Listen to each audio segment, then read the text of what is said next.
So today's chapter is mechanical properties of solid. This is chapter 8 of class 11th, and in this chapter we will study about mechanical properties of solids. Mechanical properties of solids की यदि बात करें तो first property is called stress. What is stress? जैसे आप ये पूछो ना कि स्ट्रेस क्या होती है तो बोलोगे सर मेरे दिमाग फट जाता है, मेरे दिमाग में बहुत स्ट्रेस है, बहुत टेंशन है, राइट? तो same cheese, same metals, different type of metal, जो भी सॉलिड्स हैं, वो मेटल हो, नॉन मेटल हो, कुछ भी हो, दे आल्सो फील स्ट्रेस. जब स्ट्रेस होती है, किसी आदमी को ज़्यादा स्ट्रेस होता है ना, बोला डॉक्टर बोलते हैं आपको बहुत ज़्यादा हाइपरटेंशन है, so there could be a possibility of heart attack या और कोई बीमारी हो सकती है. That means something could happen. And exactly जब स्ट्रेस होती है तो मेटल्स में भी कुछ होता है. सो मेटल्स में क्या होता है? There is change in shape, shape में कुछ चेंज होगा, and that is called strain. ये वैसे ही है ना, जब आप भागते हुए गिर गए, आपका पैर मोच आ गई, मोच आ जाती है, क्या होता है? स्वेलिंग हो जाती है, तो थोड़ा सा लिगामेंट्स टूट गए, ज़्यादा हुई तो हड्डी टूट गई. हाँ, so you have strain. Exactly metals के अंदर भी स्ट्रेन है, चेंज इन डायमेंशन होता है. कब? When we have stress. So what is stress, what is strain in solids we will learn. Okay. और ये स्ट्रेस टेस्ट जो स्ट्रेन होते हैं ना मेटल्स में, जानना इसलिए ज़रूरी होता है because we make so many machines, so many type of different type of equipments. जो मेटल की प्रॉपर्टीज़ के बारे में हम ज़्यादा अच्छे से जानेंगे, राइट, तभी हम एक अच्छी मशीन डिज़ाइन कर पाएंगे. और जब मशीन डिज़ाइन करते हैं तो वो machines also experience stress strains, उनमें बहुत टेंशन भी होती है और उनमें बहुत चेंजेस भी होते हैं. सो व्हाट आर दोस्त? इन दोनों के बीच में बहुत ब्यूटीफुल रिलेशंस होता है स्ट्रेस स्ट्रेन के अंदर. So that is called stress strain curve. And इसको एक बहुत अच्छे साइंटिस्ट, उनका नाम था हुक्स, तो उन्होंने एक हुक्स लॉ बनाई. Then he was able to explain Young modulus, shear modulus, bulk modulus. We will learn all those things. We will also learn Poisson ratio, ये क्या होती है.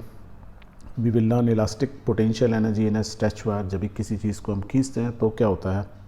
And then application of elastic behaviour of materials. So in totality mechanical properties of solids के बारे में जानेंगे, तो solid और उनकी स्ट्रेस स्ट्रेन, उनके रिलेशंस के बारे में आप समझेंगे. सो let's start with the basic thing. पहले आपको बेसिक चीज़ें क्लियर होनी चाहिए, तभी आप ना अच्छे से जान पाओगे. सो if I ask you what is a rigid body, rigid body क्या होती है, तो आप कहोगे sir generally means a hard solid object having a definite shape and size, right. कि जैसे कोई भी चीज़ ले लो आप, डे टू डे लाइफ में आप देखते हो चीज़ें, तो which is ready is rigid. Rigid है मीन्स काफ़ी, बोलता है ना बंदा बहुत रिजिड है, सुनता ही नहीं किसी की. एग्जैक्टली सेम कि जो हार्ड सॉलिड बॉडी होगी, आपको कुछ करो कुछ होता ही नहीं उसमें, बट एक्चुअली ऐसा नहीं होता है. But in reality bodies can be stressed, compressed और बैंड. कोई भी रिजिड बॉडी है, मेटल की बनी हो, स्टेनलेस स्टील की बनी हो, तो आप उसको स्ट्रेच कर सकते हो. डिपेंड्स ऑन कि कौन फोर्स लगा रहा है. फॉर एग्जांपल, यदि मैं एक ना रॉड को लूँ और एक ऐसी प्रेस में डाल दूँ जो कि उसको स्ट्रेच करे, दोनों तरफ खींचे, तो यू विल फाइंड कि वो ऐसे खींचने लगती है, राइट, बीच से पतली हो जाएगी. दैट मीन्स वो स्ट्रेंथ आप में कितनी स्ट्रेंथ है या उस बॉडी में कितनी स्ट्रेंथ है कि जिस भी हार्ड बॉडी को हम खींचना चाहते हैं, उससे ज़्यादा स्ट्रेंथ होगी, definitely you can crush it also. होता है ना, बहुत से लोग अपने अखरोट होते हैं अपने दांतों से तोड़ देते हैं कड़क, तो उनके दांत इतने मजबूत होते हैं, right, they can compressed crush कर देते हैं technically. Okay. So what we are saying is कि एक rigid body doesn't mean hard और सॉलिड, उनके भी स्ट्रेस, उनमें भी स्ट्रेच हो सकता है, कंप्रेस हो सकता है, बैंड हो सकता है, तीन चीज़ें हो सकती है. This means that a solid bodies are not perfectly rigid. कोई भी सॉलिड बॉडी परफेक्टली रिजिड नहीं होता. रिजिड मीन्स आप आपको चेंज ना कर पाओ, कितना भी ताकत लगा लो. दुनिया की कोई भी चीज़ इतनी मजबूत नहीं होती है जिसको आप परफेक्टली रिजिड बोल सकें, ठीक है. One of the hardest thing जो है, नॉन हार्डेस्ट क्या होता है, डायमंड, और उसके बाद एल्यूमिना, राइट. ये सबसे हार्डेस्ट चीज़ें होती हैं जिनसे हम उस डायमंड को क्या होता है, शीशा काटते हैं ना, कर्र से कट जाता है. Very good. Okay. For example, एक हमने सॉलिड बॉडी ली, ये क्या दिख रही है आपको, spring. Spring is a solid thing, पर मैं इसको स्ट्रेच करना चाहूँ, मैं ऐसे फोर्स लगाऊँ तो स्ट्रेच हो जाती है.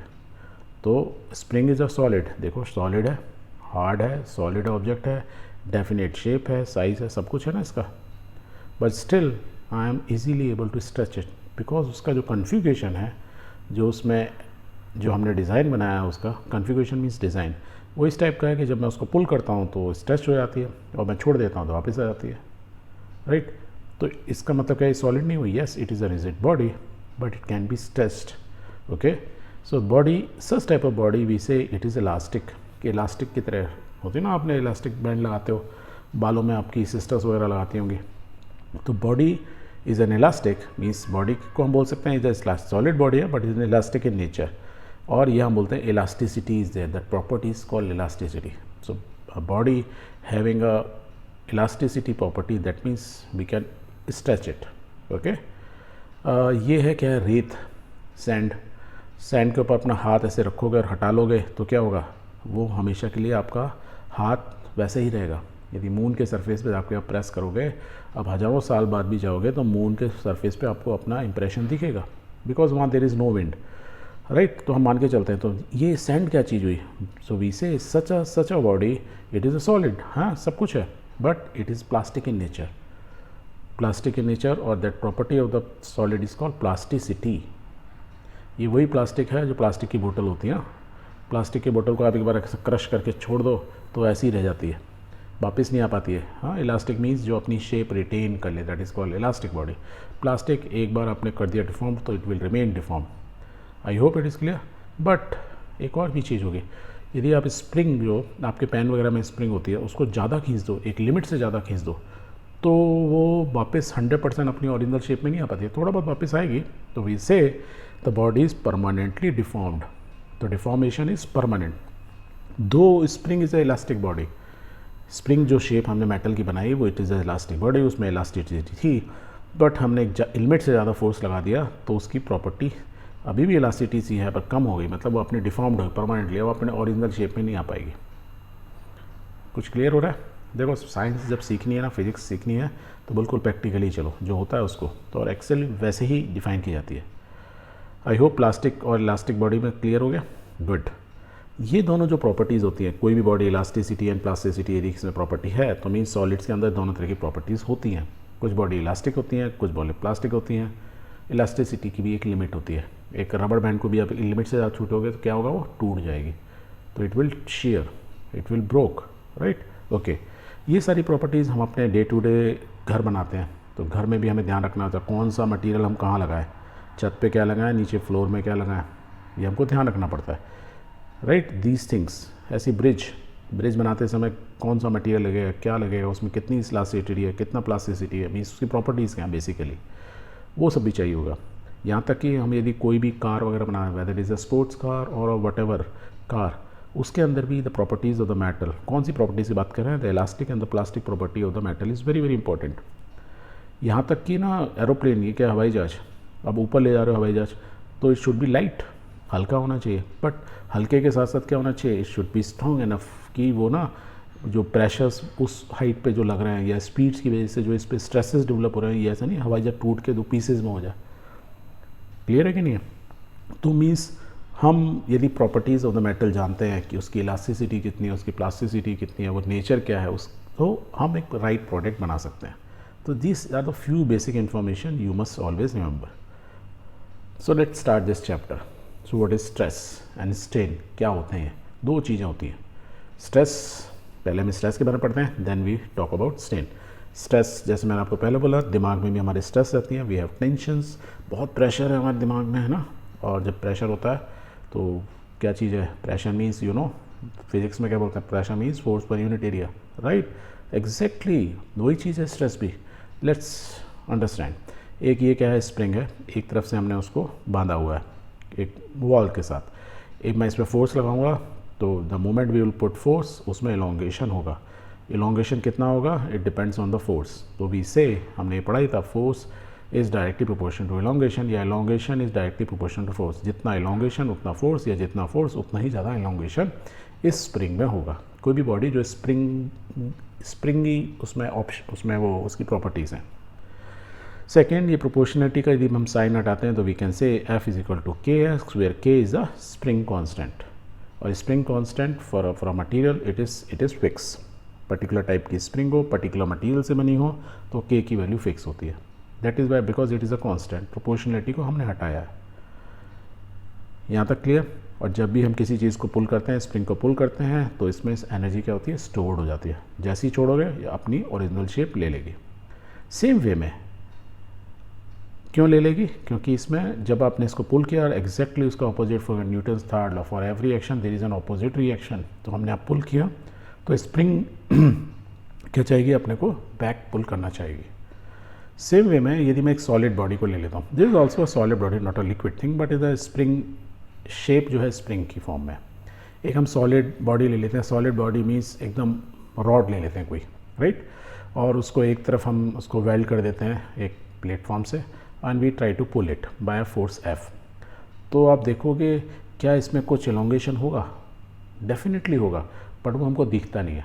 और उस एलोंगेशन को ये जो बॉडी है, it works like a spring, बिल्कुल एग्जैक्टली स्प्रिंग तरीके का काम करेगी। It try to oppose it, बोलता है एग्जैक्टली एफ का अपोजिट फोर्स एफ लग रहा होगा। ऐसा क्यों हो रहा होता है? वेदर दिस स्प्रिंग बोले या ये पार्ट बोले, हर चीज़ किससे बनी हुई है? एटम से। और एटम्स क्या है? ये बॉडी हो या ये स्प्रिंग फॉर्म में हो, ये सब एटम से बने हैं, मीन्स लाखों करोड़ों एटम्स एक दूसरे से जुड़ के बनाए हैं ये, और हर एटम एक दूसरे के साथ में रहना चाहता है, right. This is very good, इनमें बॉन्डिंग बहुत अच्छी है। और उस बॉन्डिंग को आप क्या कर रहे हो? फोर्स लगा के इनको एटम्स को दूर करना चाह रहे हो। तो एटम तो अपनी ओरिजिनल शेप में मेंटेन रहना चाहेंगे ना, हर चीज़ इक्विलिब्रियम में रहना चाहती है। जैसे ही कोई बाहर फोर्स आएगा तो ये दे ट्राई टू रेजिस्ट, और रेड कलर जो है is a resistance force, right. वो इक्वली होगा, जितना आप फोर्स लगाए उतनी ही ताकत से वो रेजिस्ट करेगा, अनलेस एंड अनटिल कि हम इतना फोर्स ये एफ जो ब्लैक कलर का फोर्स है इतना ज़्यादा हो जाए, सेपरेटिंग फोर्स इतना ज़्यादा हो जाए कि एटम्स के बीच में क्रैक्स डेवलप हो जाए, मीन्स वो इतने फार अवे हो उनकी बॉन्ड टूट जाए, तो क्या होगा? ये बॉडी टूट जाएगी। यहाँ तक क्लियर? ओके। ये जो हमने सॉलिड बॉडी ली है, तो इसका कुछ क्रॉस सेक्शन होगा। Suppose A is the cross section of this body. Cross section समझ रहे हो? यदि मैं इसको ऐसे वर्टिकली कट करूँ तो इट कुड बी आइडर, या मैं राइट से देखूँ, इधर से देखूँ इसको, तो इट कुड बी सरिया हो सकता है, गोल होता है, सर्कुलर शेप में हो सकता है, राइट, रॉड बोलते हैं जिसको, और it could be a rod, but in cross section उसका कैसे होता है? स्क्वायर हो सकता है, maybe a rectangle also, maybe a pen क्या बोलते हैं, हेक्सागोनल आल्सो, कोई भी शेप हो सकती है। तो cross section means when you cut it and, या आप साइड से देखते हो तो क्या होता है? इसका क्रॉस सेक्शन यदि सर्कुलर है या स्क्वायर है तो you know the area, right, okay, या कोई भी शेप है, you can find out the area. And if we know the area, we know the force. तो इफ़ इसी बॉडी को मैं 3 डायमेंशन बनाता, यही जो बॉडी है 3 डायमेंशन बनाता, तो इट सपोज मैं रेक्टेंगुलर या स्क्वायर फॉर्म में ले लूँ, तो it look something like this, it's cuboid, right. और मैं फोर्स कहाँ लगा रहा हूँ? इस सरफेस पे लगा रहा हूँ, I am pulling this way, तो the force acting on this whole area, जो पिंक कलर का एरिया है, या इस सरफेस में देखो फोर्स बेशक हम दिखा यहाँ पे रहे हैं, but it is acting on the complete area, इस क्रॉस सेक्शन पे लग रहा है, जिसकी वैल्यू कितनी है? A. So if I divide the force divide by area, it's called stress. या स्ट्रेस इसको किससे डिवाइड किया था? सिग्मा से डिवाइड किया था, and formula is force per unit area. Force divide by area, कितना फोर्स कितने एरिया पे लग रहा है, दैट इज कॉल्ड स्ट्रेस, और उसको सिग्मा से डिनोट करते हैं, this is the sign sigma. So stress is force per unit area. तो स्ट्रेस तो क्लियर हो गया। टेंशन में हाँ बोलते हैं ना, टेंशन वही चीज़ है, या pressure force per unit area. Tension होगी, बहुत प्रेशर है मेरे दिमाग में, pressure means force per unit area, remember same. Stress उसको मेटल के फॉर्म में क्या बोल देते हैं? स्ट्रेस। ओके, तो यदि F फोर्स को हम नॉर्मली F से नोट करते हैं, एरिया को हम A से नोट करते हैं, तो F upon A is the formula, और I will write sigma is equal to F upon A, that means stress is equal to force per unit area. Force की unit you know, newton per metre square. Area की क्या होती है? Oh sorry, force की newton, area की metre square, तो newton per metre square, और इसका दूसरा नाम क्या होता है? Pascal. You can say it is a pascal, और PA से डिनोट किया जाता है। इसकी यदि हम डायमेंशन की बात करें तो फोर्स की dimension mass into escalation, you know mass means m, और एस्केलेशन इस होता है LT-2 मीटर पर second square, L means length, T-2 upon divide के एरिया से डिवाइड कर दो L स्क्वायर, ये L स्क्वायर ऊपर चलेगा तो फाइनल डायमेंशन क्या है? ML-1 T-2। तो स्ट्रेस की जो स्ट्रेस बोलूँ या प्रेशर की जो डायमेंशन होती है, it is always same because it is pascal, right.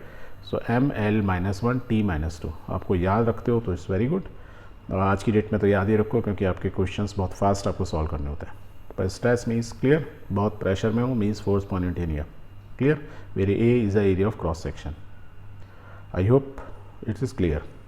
Okay, now जब भी आपने फोर्स लगाया किसी बॉडी के ऊपर, अभी जो हम फोर्स लगा रहते हैं, it is generating a stress, and इसका कभी कभी बोलते हैं ना टेंसाइल स्ट्रेस भी बोलते हैं। मैं बोला था ना बहुत टेंशन है, tension means again is the same, stress ही है।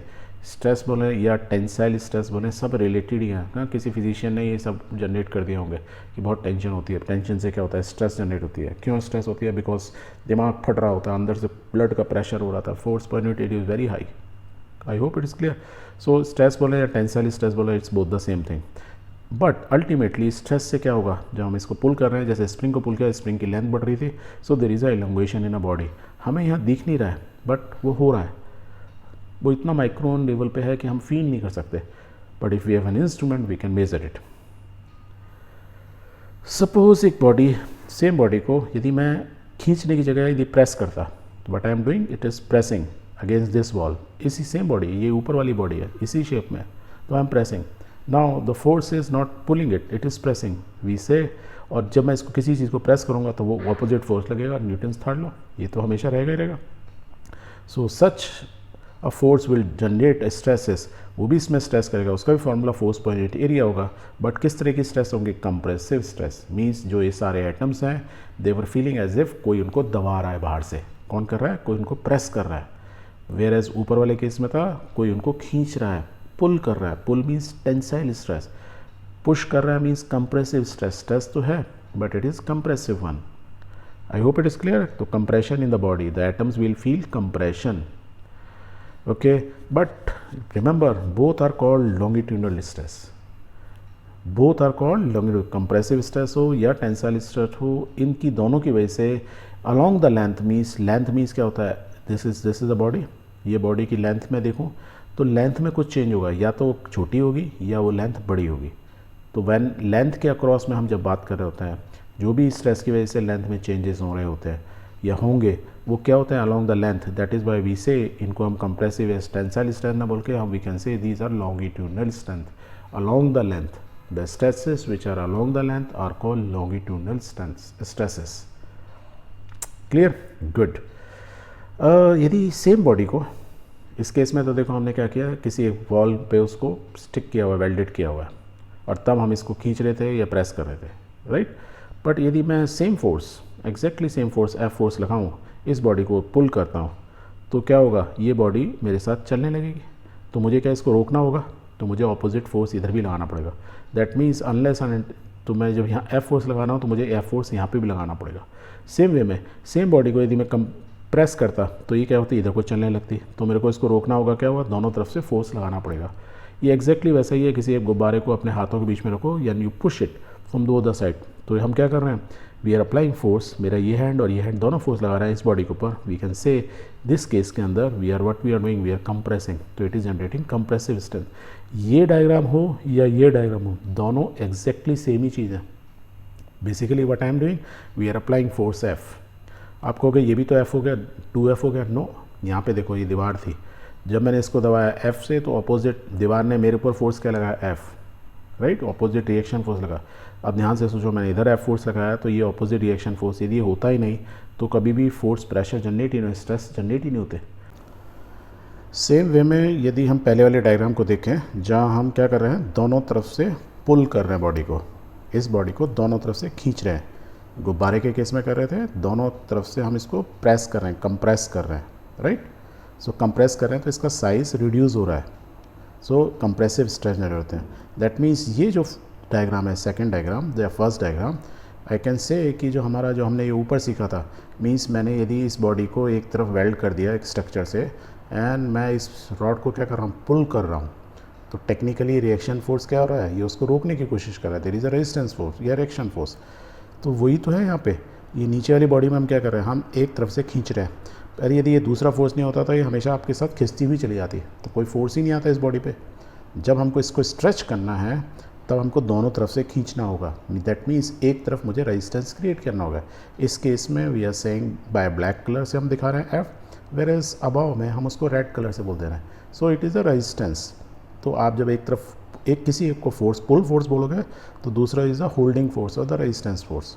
I hope it is clear. तो हमने क्या क्रिएट किया कि जब भी हम किसी बॉडी को पुल करते हैं या पुश करते हैं, मीन्स कंप्रेस करते हैं, सो स्ट्रेस डेवलप होती है, और स्ट्रेस डेवलप होने से क्या होता है? बॉडी की शेप चेंज होती है, राइट। और इस शेप चेंज को क्या बोलते हैं? स्ट्रेन। बट स्ट्रेन को और समझने से पहले थोड़ा स्ट्रेस में को भी थोड़ा और डिटेल में एक बार समझें। हम ये तो समझ गए कि किसी भी बॉडी को यदि मैं पुल करता हूँ तो उसके अंदर टेंशन जनरेट होती है, स्ट्रेच करता हूँ तो टेंशन होती है, ठीक है। और जब टेंशन होती है तो वैसे इसकी बॉडी के अंदर किस टाइप की स्ट्रेस हो रही है, टेंसाइल स्ट्रेस जनरेट हो रही है। सेम बॉडी को यदि मैं प्रेस करता हूँ, मीन्स वो कंप्रेस करता हूँ, तो कैसी स्ट्रेस जनरेट होती है, कंप्रेसिव स्ट्रेस जनरेट होती है। But irrespective of the case, मैं पुल करूँ या उसको पुश करूँ या उसको दबाऊँ, पर दोनों केस में क्या हो रहा है, there is change in length. जब मैं पुल कर रहा हूँ, मीन स्ट्रेच कर रहा हूँ, तो डायमेंशन क्या होगी, जो ओरिजिनल डायमेंशन से ज़्यादा होगी, तो delta change in dimension positive होगा। और जब मैं किसी चीज़ को दबा रहा हूँ तो कंप्रेसिव स्ट्रेंथ जनरेट होती है और उसकी जो लेंथ क्या होगी, कम हो जाएगी, तो डेल्टा चेंज इन लेंथ क्या होगा, नेगेटिव होगा। ओरिजिनल लेंथ मान लो उसकी 1 मीटर थी, आपने फोर्स लगा के उसको आधा मीटर कर दिया, तो you have reduce the height, right. तो there is change in dimension. अच्छा, इसके अलावा भी और कुछ होता है, यस। अभी हम देखो क्या कर रहे हैं, किसी भी एक बॉडी को, ये दोनों बॉडी लो, दोनों को हम या तो पुल कर रहे हैं या पुश कर रहे हैं, यही कर रहे हैं, या तो स्ट्रेच कर रहे हैं या दबा रहे हैं, और सिर्फ एक ही डायरेक्शन में कर रहे हैं। पर यदि मैं चारों तरफ से करूं तो ये देखो एक बॉडी है, सेम बॉडी है, ये वाली बॉडी है, चारों तरफ से कर रहा हूँ, तो आप कहोगे चारों तरफ कहाँ है, इसमें तो 3 साइड है। नीचे वाला साइड जो है it is on the floor, ये ज़मीन के ऊपर रखी हुई है, ये कहीं जा नहीं सकती। दैट मीन्स जब आप ऊपर से फोर्स लगाओ तो रिएक्शन फोर्स लगेगा, और चारों तरफ से जितनी डायमेंशन बची, चारों तरफ से आप फोर्स लगा रहे हो। When you are putting force from all the side, we say इसमें जो स्ट्रेस जनरेट होंगी वो क्या होंगी, कंप्रेस तो हो ही रहा है, कंप्रेशन तो है ही, कि यदि मैं किसी एक लेंथ वाइज बात करूं, यदि मैं इस डायरेक्शन बात करूं, वी से कंप्रेसिव स्ट्रेस है, मैं वर्टिकली बात करूं तो कंप्रेसिव स्ट्रेस है, बट मैं इन टोटलिटी में बात करूं तो वी से जब चारों तरफ से फोर्स लगते हैं, वी से फोर्स भी बल्क में लग रहे हैं, तो स्ट्रेस भी किस टाइप की है, बल्क में स्ट्रेस जनरेट हो गया, एकदम थोक में जनरेट हो रही है, राइट। और जब चारों तरफ से फोर्स लगेगा, या मैं चारों तरफ से इसको पुल ऑपोजिट करूँ, मैं खींचना शुरू करूँ चारों तरफ से, तो क्या होगा, there is change in volume. यहाँ पे क्या चीज़ में क्या हो रहा था, क्योंकि हम सिर्फ एक ही लेंथ के अक्रॉस, लेंथ के पैरेलल में ही फोर्स लगा रहे थे, तो there was change in dimension, और वो था चेंज इन लेंथ, तो सिंगल डायमेंशन थी। यहाँ पे तीनों डायरेक्शन से मैं फोर्स लगा रहा हूँ, तो there is change in volume, right. Stresses कैसी होंगी, बल्क स्ट्रेस होंगी, ओके। टेंशन तो जनरेट हो ही रही है उसमें। या मैं इसी बॉडी पे, ये तो फ्लोर पे रखी है, मैं इसको ना इधर को धक्का मारूं, तो स्ट्रेस किस टाइप की होंगी, शेयर स्ट्रेस। और जब मैं ऐसा फोर्स लाऊंगा तो there will be change in shape change हो जाएगी। आप कहोगे मेरे को समझ में नहीं आया sir, okay let's take this example. आपकी एक बुक है, हाँ फिजिक्स की बुक्स ले लो, उस पर ना आप इसको आपकी डेस्क पे रख के ऊपर से ऐसे फोर्स लगा रहे हो। जब आप फोर्स लगा रहे हो तो आप देखोगे आपकी बुक जो बिल्कुल स्ट्रेट थी वो ऐसे थोड़ी सी टेढ़ी सी हो जाएगी।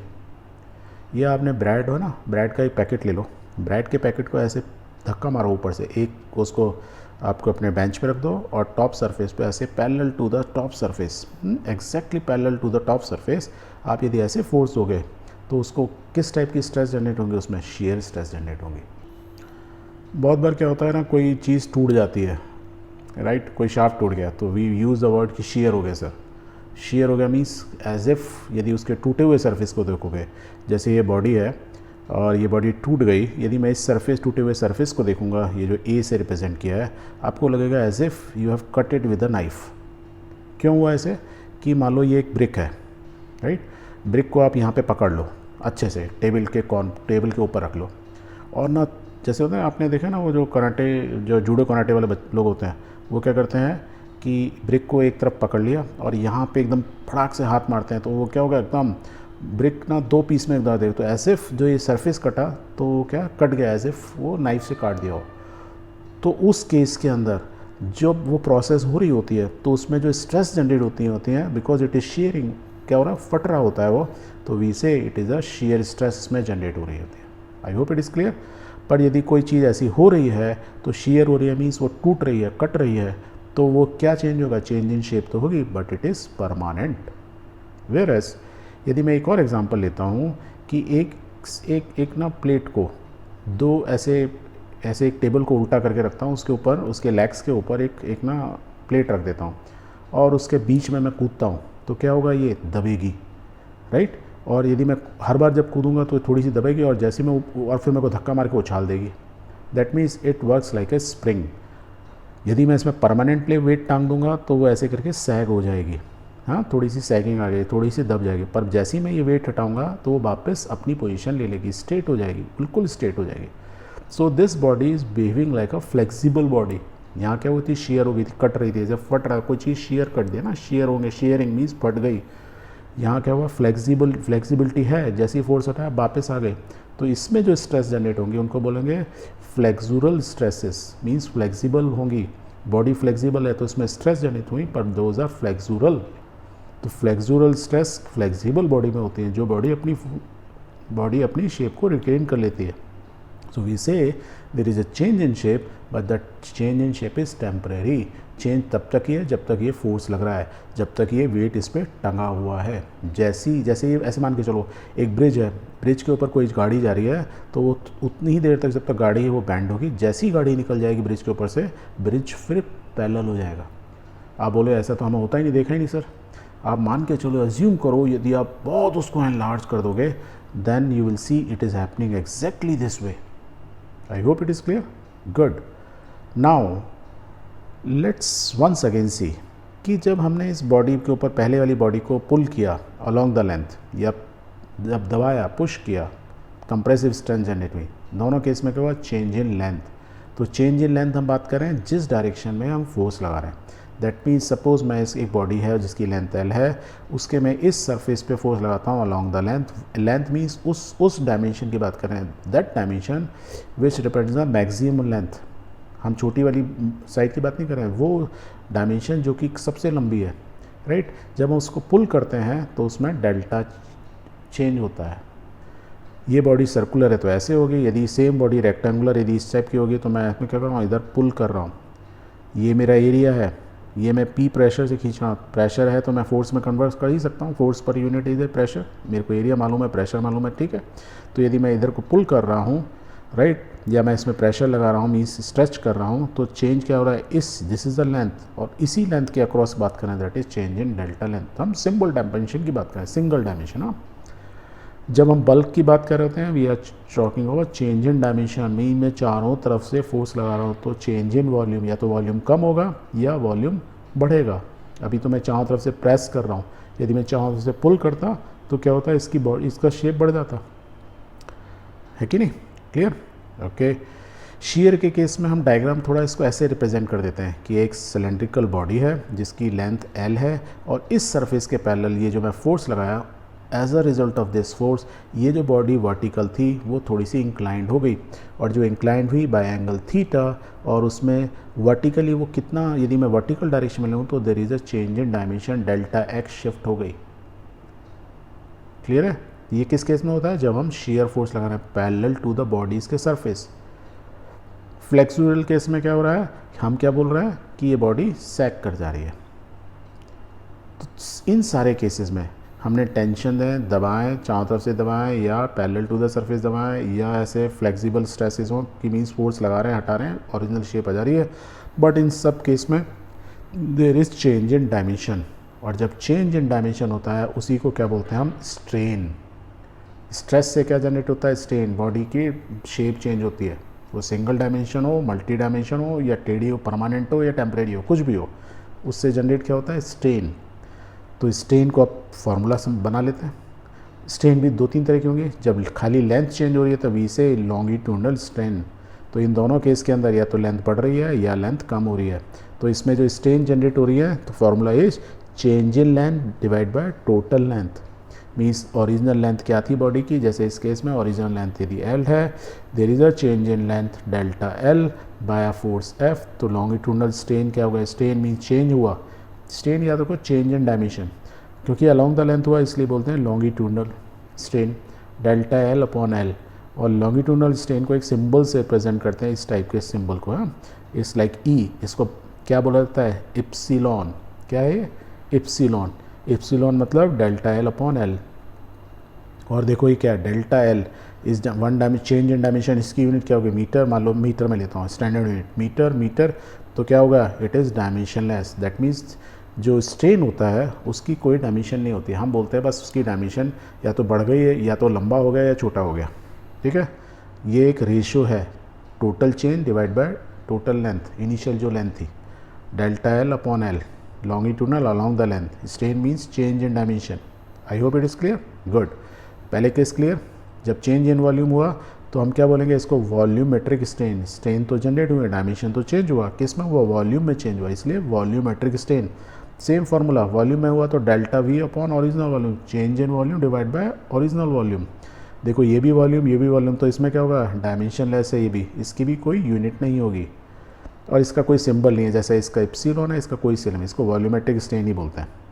यहाँ देखो शेयर के केस में हुआ, शेप में चेंज हुआ, यस, तो इसको बोलते हैं शेयर स्ट्रेन। जो स्ट्रेन जनरेट हुई वो कैसी चेंज, कैसा हुआ, शेयर हुआ, कट गई बॉडी, राइट, जैसे एज इफ किसी ने फाड़ दिया हो।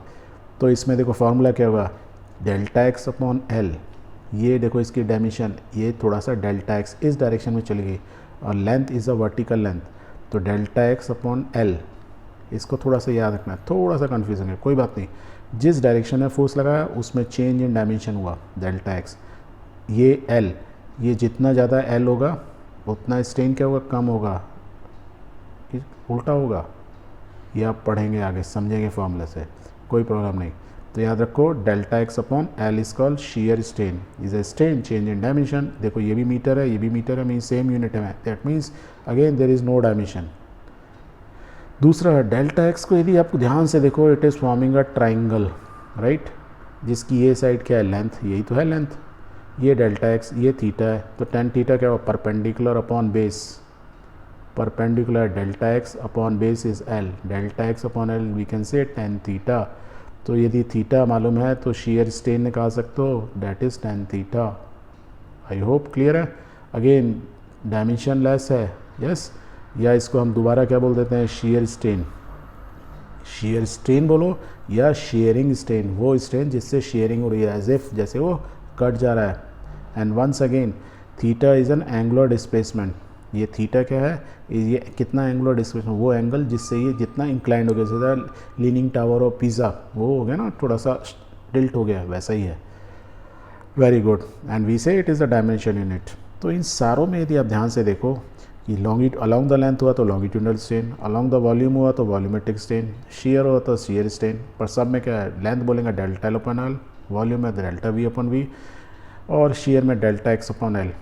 ये delta x upon L is equal to tan theta. बस याद रखना ये दोनों के बीच में एज इफ यदि इनिशियली यदि फोर्स लगाया तो इस डायरेक्शन इस डायरेक्शन में दोनों एक एक्स एक्सिस, मान लो ये वाई एक्सिस है तो ये एक्स एक्सिस है, दोनों 90 डिग्री के उसमें हो रहा है, that is why it is forming a triangle and that is why it is tan theta, right.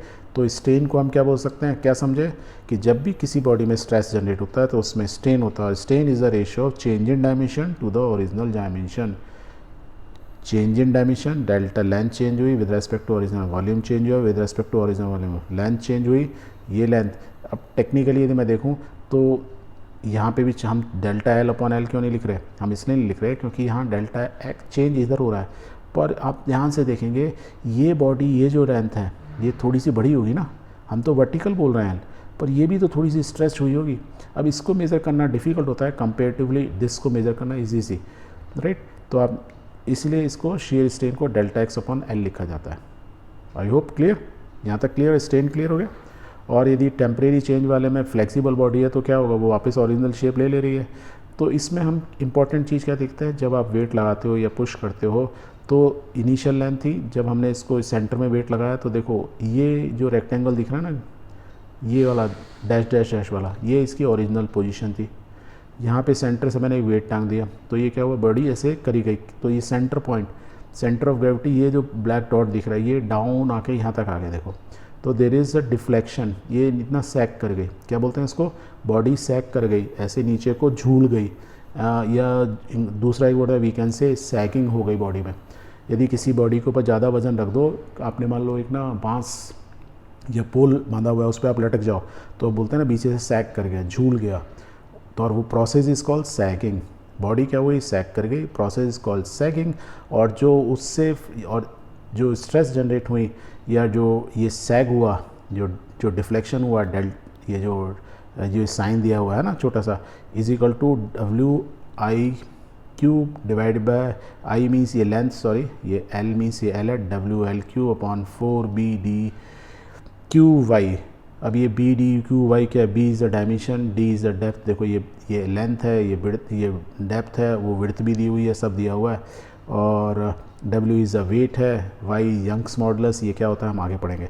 तो फ्लेक्सिबल बस आप याद रखो, कोई भी बॉडी फ्लेक्सिबल होगी तो उसमें फ्लेक्सिबल स्ट्रेस जनरेट होती है, उससे सैकिंग होती है, या और उसका सैक का फार्मूला ये होता है, और ये फार्मूला हम आगे निकालेंगे, ठीक है, इसी बुक के अंदर। आई होप स्ट्रेस और स्ट्रेन आपको क्लियर हो गया। Good. So now we have come to the another important topic of this chapter is called Hooke's law. We have already understood stress and strain. So एक scientist थे, उनका नाम था Robert Hooke. इन्होंने क्या किया, बहुत सारे एक्सपेरिमेंट किए, and by doing an number of experiment ही आइडेंटिफाई कि stress is directly proportional to strain. किसी भी ऑब्जेक्ट में इफ़ वी अप्लाई फोर्स तो उसमें चेंज इन डायमेंशन होंगे, और उन्होंने देखा जितना ज़्यादा फोर्स लगाओगे उतना ज़्यादा चेंज वेरिएशंस होंगे। एंड वी नो स्ट्रेस क्या होता है, force per unit area, strain is change in dimension, है ना, यही होता है। तो higher the stress higher the strain, directly proportional है एक दूसरे के। यदि मैं प्रोपोर्शनलिटी का साइन हटाऊँ तो we can write it stress equal to k into strain, where k is called modulus of elasticity. Because इन्होंने बहुत सारे एक्सपेरिमेंट करके ये फार्मूला निकाला था, तो this is called empirical law. तो एक लॉ बन गई, जितना स्ट्रेस उतना strain, and that is why it is called, because Robert Hooke ने बताया था, इसलिए इसको हुक्स लॉ बोलते हैं। एंड इन्होंने जो एक्सपेरिमेंट किया था, ही फाउंड आउट कि it is valid for most of the materials. दुनिया में जितने भी मटीरियल हैं, मोर और less, not for 100%, but most of them के लिए इट इज़ वैलिड, ठीक है। That is why it is called empirical. Why empirical? Because he found out this formula और this relationship by doing an number of experiment. It's not a theoretical thing, हाँ, it's an experiment, आप experiment का result है। इनके ज़माने में तो बहुत सारी मशीनें नहीं थी, पर आज की डेट में we have lot of machines. इस टाइप की मशीन्स होती हैं जिसके अंदर हाइड्रोलिक सिस्टम होता है, मीन्स ये चीज़ ऊपर नीचे हो सकती है। ये लाल कलर का है, इज़ अ सैम्पल, एंड ये ऊपर वाला पार्ट, नीचे वाला तो स्टेशनरी था, ऊपर वाले पार्ट को हम कंप्यूटर से प्रोग्राम करके इसको धीरे धीरे लिफ्ट कर सकते हैं। Means we can provide what stress, और जितना ज़्यादा फोर्स, स्ट्रेस मतलब आपको मालूम है सिग्मा से रिप्रेजेंट करते हैं, इस force per unit area. Area एक रॉड का हमें मालूम ही है, फोर्स जितना लगाएंगे उतना ज़्यादा स्ट्रेस होगी, और जितना ज़्यादा स्ट्रेस होगी, अभी हमने क्या किया था, स्ट्रेन मीन्स उतना ज़्यादा वेरिएशन होगा। स्ट्रेन क्या हुआ, डेल्टा एल अपॉन एल। ये लेंथ में बात कर रहे हैं तो लेंथ, वॉल्यूम में बात कर रहे हैं तो volume.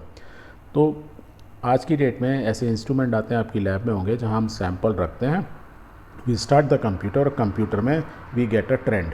Trend means relationship between stress and strain के बीच में ग्राफ जनरेट होता है। ये कुछ ना ऐसा ही होता है जैसे आपने ECG का नाम सुना होगा। ECG मीन्स डॉक्टर्स आपके हार्ट के लिए करते हैं। तो जब वो ECG मशीन पे आपके हार्ट के ऊपर बहुत सारे सेंसर्स लगाते हैं, तो it generate a type of a graph generate करता है। ग्राफ के ऊपर ऐसे ऐसे कुछ कर देता है। अब ये ऐसे ऐसे जो कुछ कर देता है, नॉर्मल आदमी तो नहीं पढ़ पाता, पर डॉक्टर ना इसको एक नज़र में ही देख के समझ लेता है कि ये जो साइन है इसका मतलब क्या होता है। तो इन सब का कुछ मीनिंग होता है। यदि आप डॉक्टर बनोगे तो यू विल लर्न कि ये PR interval, ST interval, what it means, और ये थोड़ा बड़ा हो गया तो क्या मतलब है। Because this curve is very important to know the condition of your heart. तो हार्ट की कंडीशन पता लगाने के लिए एक सिंपल सा टेस्ट किया जाता है, कुछ सेंसर आपकी बॉडी के ऊपर लगाए जाते हैं, इट्स जनरेट्स अ ग्राफ, जो इस मशीन से निकल रहा है, छोटी सी मशीन होती है, ये ग्राफ निकल रहता है, कुछ देखने में ऐसा होता है जिसको डॉक्टर देख के पता लगा सकते हैं। और हर curve up and down, right, इन सब का कुछ मीनिंग होता है। सेम वे में जब हम ये इंस्ट्रूमेंट, जो लेफ़्ट में हमारा इंस्ट्रूमेंट है जिसमें हम सैंपल लगाते हैं, तो हम जब फोर्स लगाते हैं तो मीन्स हाइड्रोलिक फोर्स लगाते हैं, ये ऊपर को पुल करता है, तो there is change in dimension, वो सब रिकॉर्ड होते हैं कंप्यूटर के अंदर। It generate a graph like this, always इस तरीके का होता है। वो मटेरियल कुछ भी हो, आयरन हो, गोल्ड हो, सिल्वर हो, प्लेटिनियम हो, what doesn't matter, but if we draw a curve between stress and strain, इस डायरेक्शन में एक्स एक्सिस में स्ट्रेन है, means strain change in dimension, और इधर stress means force per unit area, जितना ज़्यादा फोर्स उतना ज़्यादा वेरिएशन। तो ये ग्राफ खूब बनता है। अब इस ग्राफ को यदि आप पढ़ना सीख गए तो you have learned everything about this chapter. देखो पढ़ते हैं, यहाँ से हमने क्या किया, देखो zero means there was no force, और जैसे जैसे जाते हैं ये वर्टिकल होता जा रहा है, मीन्स फोर्स इज इंक्रीजिंग। इसका तो मतलब ये होता है वर्टिकल डायरेक्शन में बढ़ते जा रहा है, means the force is increasing. Stress means force per unit area, remember this, right side में क्या है, जीरो से लेके यहाँ से राइट में बढ़ते जा रहे हैं, means strain means change in dimension, dimensions बढ़ती जा रही है, मीन्स इसकी लेंथ जैसे आप पुल कर रहे हो तो इसकी डायमेंशंस बढ़ती जा रही है, है ना। देखो ये बीच का जो सैंपल है इसकी डायमेंशन बढ़ रही है, मीन्स लेंथ बढ़ती जा रही है। लेंथ मीन्स क्या बोल रहे हैं, strain change in length upon length, delta L कितना परसेंटेज में इंक्रीज हो, भाई ये परसेंटेज है, change in dimension upon original dimension into 100 कर दूंगा तो परसेंटेज में, तो परसेंटेज में दिखा रहा है, तो चेंज इन डायमेंशन आ रहा है, कितना परसेंटेज चेंज हुआ। ओरिजिनल लेंथ 1 मीटर थी, 1% हुआ, मीन्स 1 सेंटीमीटर बढ़ गई, 2 सेंटीमीटर बढ़ गई, 3 सेंटीमीटर हो गई, इस तरीके से राइट साइड में। एंड ये जो कर्व आया, and this curve is called stress strain curve, ये जो ब्लू कलर का है स्ट्रेस स्ट्रेन कर्व है। सपोज़ ये कर्व जो है आयरन के फॉर्म में ऐसा हो सकता है, गोल्ड के फॉर्म में हो सकता है कि ये ऐसे करके शेप ऐसी रहेगी पर मे भी छोटा हो थोड़ा, but the shape will always remain same. और यदि शेप सेम है तो इनमें A B C D E हमने कुछ पॉइंट्स आइडेंटिफाई किए, इनका मतलब क्या है, तो एक एक करके समझते हैं। आप यहाँ से देखो पॉइंट 0 से लेके A तक, A पॉइंट तक it is a straight line, ये कर्व कैसी है, स्ट्रेट लाइन। और जब कर्व स्ट्रेट लाइन होती है क्या बोलते हैं कि मीन्स वाई एक्स एक्सिस और वाई एक्सिस एक दूसरे के प्रोपोर्शनल है, इसमें वाई एक्सिस का स्ट्रेस, तो इसे stress is directly proportional to strain, जितना ज़्यादा फोर्स उतना ज़्यादा स्ट्रेन, जितना ज़्यादा स्ट्रेस उतना ज़्यादा स्ट्रेन। तो अप टू पॉइंट ए क्या बोल सकते हैं, इट फॉलोज हुक्स लॉ, तो A point is called proportional limit, और जहाँ तक वो लिमिट जहाँ तक हुक्स लॉ फॉलो करेगा, stress directly proportional to strain. But इस हुक्स लॉ है मीन्स ए पॉइंट पर यदि मैं फोर्स लगाना बंद कर दूँ और छोड़ दूँ तो वापस सैंपल अपनी ओरिजिनल पोजीशन में आ जाएगा। ए के बाद मैंने थोड़ा सा और फोर्स लगाया, मीन्स देखो मैंने यहाँ पे स्ट्रेस यहाँ तक थी, यदि मैं हॉरिजॉन्टल लाइन खींचूंगा यहाँ कुछ आएगी, राइट। अब मैंने क्या किया, थोड़ा सा फोर्स लगाया, हल्का सा, और पहले देखो यहाँ से 0 से लेकर लगाता लगाता मैं यहाँ तक आया था, इस पोजीशन तक आया था, राइट। मैं हॉरिजॉन्टल लाइन खींचूँ, अब हमने थोड़ा सा फोर्स और लगाया तो there is an elongation, means strain change हुआ, डायमेंशन एलोंगेशन हुआ, change in dimension up to point B. पर point B is called yield point. इसको यील्ड पॉइंट क्या बोलते हैं, it is the elastic limit. Elastic limit means मैं यदि इस पोजीशन पे भी, जहाँ मैं यदि हॉरिजॉन्टल, जहाँ पे ये सिग्मा वाई लिखा हुआ है, sigma Y means yield stress, क्योंकि ये यील्ड पॉइंट है तो स्ट्रेस बोला जाता है। यील्ड स्ट्रेस मीन्स वो फोर्स, यदि मैंने इस समय फोर्स लगाना अभी भी ऑब्जेक्ट पे छोड़ दिया, राइट, इस सैंपल पे फोर्स लगाना छोड़ दिया, मशीन बंद कर दी, तो आप क्या देखोगे कि ये सैंपल वापस अपनी ओरिजिनल पोजीशन में आ जाएगा। तो sample works like a elastic body, and that is by B point is called the elastic limit, या यील्ड पॉइंट बोलते हैं। यील्ड पॉइंट के बाद यदि हमने थोड़ा सा फोर्स और लगाया, जरा सा, देखो यहाँ हॉरिजॉन्टल लाइन तो बहुत ही जरा सा, यहाँ से लेके यहाँ तक इतना ही आ रहा है, देखो इस हॉरिजॉन्टल लाइन दोनों में डिफरेंस नहीं आ रहा है literally. C point is the point जहाँ पर मतलब क्या हुआ, आपने इलास्टिक लिमिट से आ गए। आप एक स्प्रिंग को भी एक लिमिट से ज़्यादा खींच दो तो स्प्रिंग में क्या होता है, परमानेंट डिफॉर्मेशन आ जाता है। और इस केस में परमानेंट डिफॉर्मेशन, यदि आप एक हॉरिजॉन्टल लाइन इसके पैरेलल यदि आप लाइन खींचोगे, you will find this deformation is approximately 1% of the length. जो ओरिजिनल सैंपल आपने लगाया उसके करीब करीब 1% हो जाती है। यदि 1 मीटर है तो 1 सेंटीमीटर करीब करीब डिफॉर्मेशन आ जाएगा, and this deformation is a plastic deformation, means a permanent deformation. Permanent set होगा, मीन्स इतना फोर्स लगा दिया, अब तो हमेशा के लिए इस सैंपल की लेंथ हमेशा के लिए क्या हुआ, यदि 1 मीटर था तो 101 सेंटीमीटर होगी permanently, because it is a permanent set, plastic deformation होगा। Not this is not elastic body. Elastic body तो अपनी ओरिजिनल शेप ले ली थी, इलास्टिक पॉइंट कहाँ था, that is called elastic limit या यील्ड पॉइंट, और उसमें जो स्ट्रेस होती है यील्ड स्ट्रेस। ओके, सी के बाद यदि हम थोड़ा सा फोर्स और लगाएंगे, देखो मीन सी यहाँ से लेकर यहाँ तक वर्टिकली देखो तो फोर्स ये लग रहा है, राइट। तो इसके मुकाबले में तो ये मैग्नीट्यूड कम है, तो हमने थोड़ा सा फोर्स और लगाया तो आप देखोगे सडनली लेंथ बढ़ती है ऑब्जेक्ट की। क्या होगी, ऑब्जेक्ट की लेंथ बहुत तेज़ी से बढ़ती है, ठीक है, यहाँ से बढ़ेगी, बट एक पॉइंट आएगा उसके बाद उसकी लेंथ बढ़ेगी, पर आपको ना ज़्यादा फोर्स लगाने की जगह उल्टा फोर्स कम हो जाएगा, मीन्स कम फोर्स में भी और खिंचती चली जाएगी। एंड डी पॉइंट जहाँ पे वो मैक्सिमम वैल्यू डी से हॉरिजॉन्टल लाइन लगा था, this is called the ultimate tensile strength, इसको बोलता है यूटीएस या ultimate tensile strength. Means tensile means stress दे रहे हो, और जब स्ट्रेस दे रहे हो टेंशन में है तो इसलिए टेंशन हो गई, तो स्ट्रेस तो है ही, तो ultimate tensile strength of an object we say कि इससे ज़्यादा फोर्स तो आप लगाने की इस पर ज़रूरत पड़ेगी नहीं, क्योंकि उसके बाद क्या हो रहा है, फोर्स की वैल्यू गिर जा रही है, मीन्स ये स्ट्रेस की वैल्यू गिर जा रही है, कम हो जा रही है ना, डाउन जा रहा है, नहीं जा रहा है। ई पे वैल्यू क्या हो गई, देखो और कम हो गई। डी के बाद एलोंगेशन हो रहा है, देखो ये इधर बढ़ता जा रहा है, एलोंगेशन तो हुआ, अब इलोंगेशन में हमको ज़्यादा फोर्स नहीं, थोड़ा कम फोर्स हो जाएगा। तो D is a point is called UTS, ultimate tensile strength, UTS. तो सिग्मा ये यील्ड स्ट्रेस हो गई, yield stress means yield point पर यील्ड स्ट्रेस, डी पॉइंट पर means D is the point इसका द अल्टीमेट टेंशन, इससे ज़्यादा हमको फोर्स लगाने के स्ट्रेस, अल्टीमेट टेंसाइल स्ट्रेंथ, इससे ज़्यादा ये टेंशन झेल नहीं सकता था। और जब झेल नहीं सकता तो फिर क्या होगा, बस अब तो मरने वाला है, तो it will fracture. E point is the fracture point. यहाँ पे आके क्या होगा, फ्रैक्चर मीन्स टूट गया, हड्डी टूट जाती है ना, जैसे ग्लास लो तो वो टूट जाता है। ग्लास क्या होता है, ब्रिटल, जैसे बोन्स आर ब्रिटल, तो exactly it behaves like a brittle body, means iron का पीस भी होगा, दो पीस में अलग अलग हो जाएगा, राइट।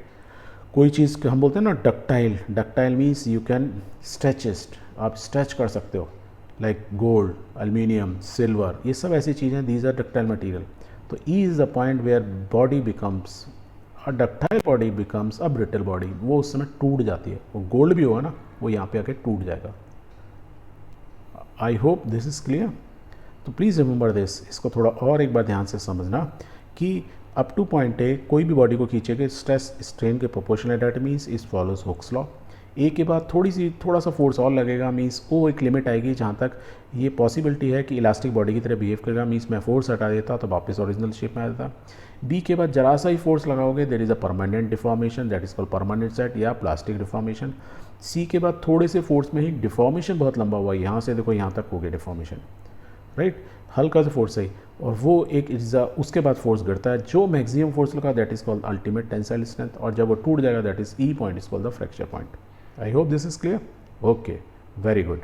बट जैसा हुक साहब ने देखा था कि it is this formula, stress is directly proportional strain is valid for most of the material but not 100% of the material.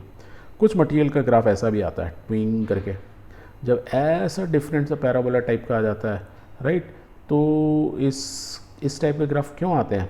हमने तो क्या बोला था, stress directly proportional straight line आना चाहिए था इनिशियली, पर ये तो स्टार्टिंग से ही ऐसा हो गया।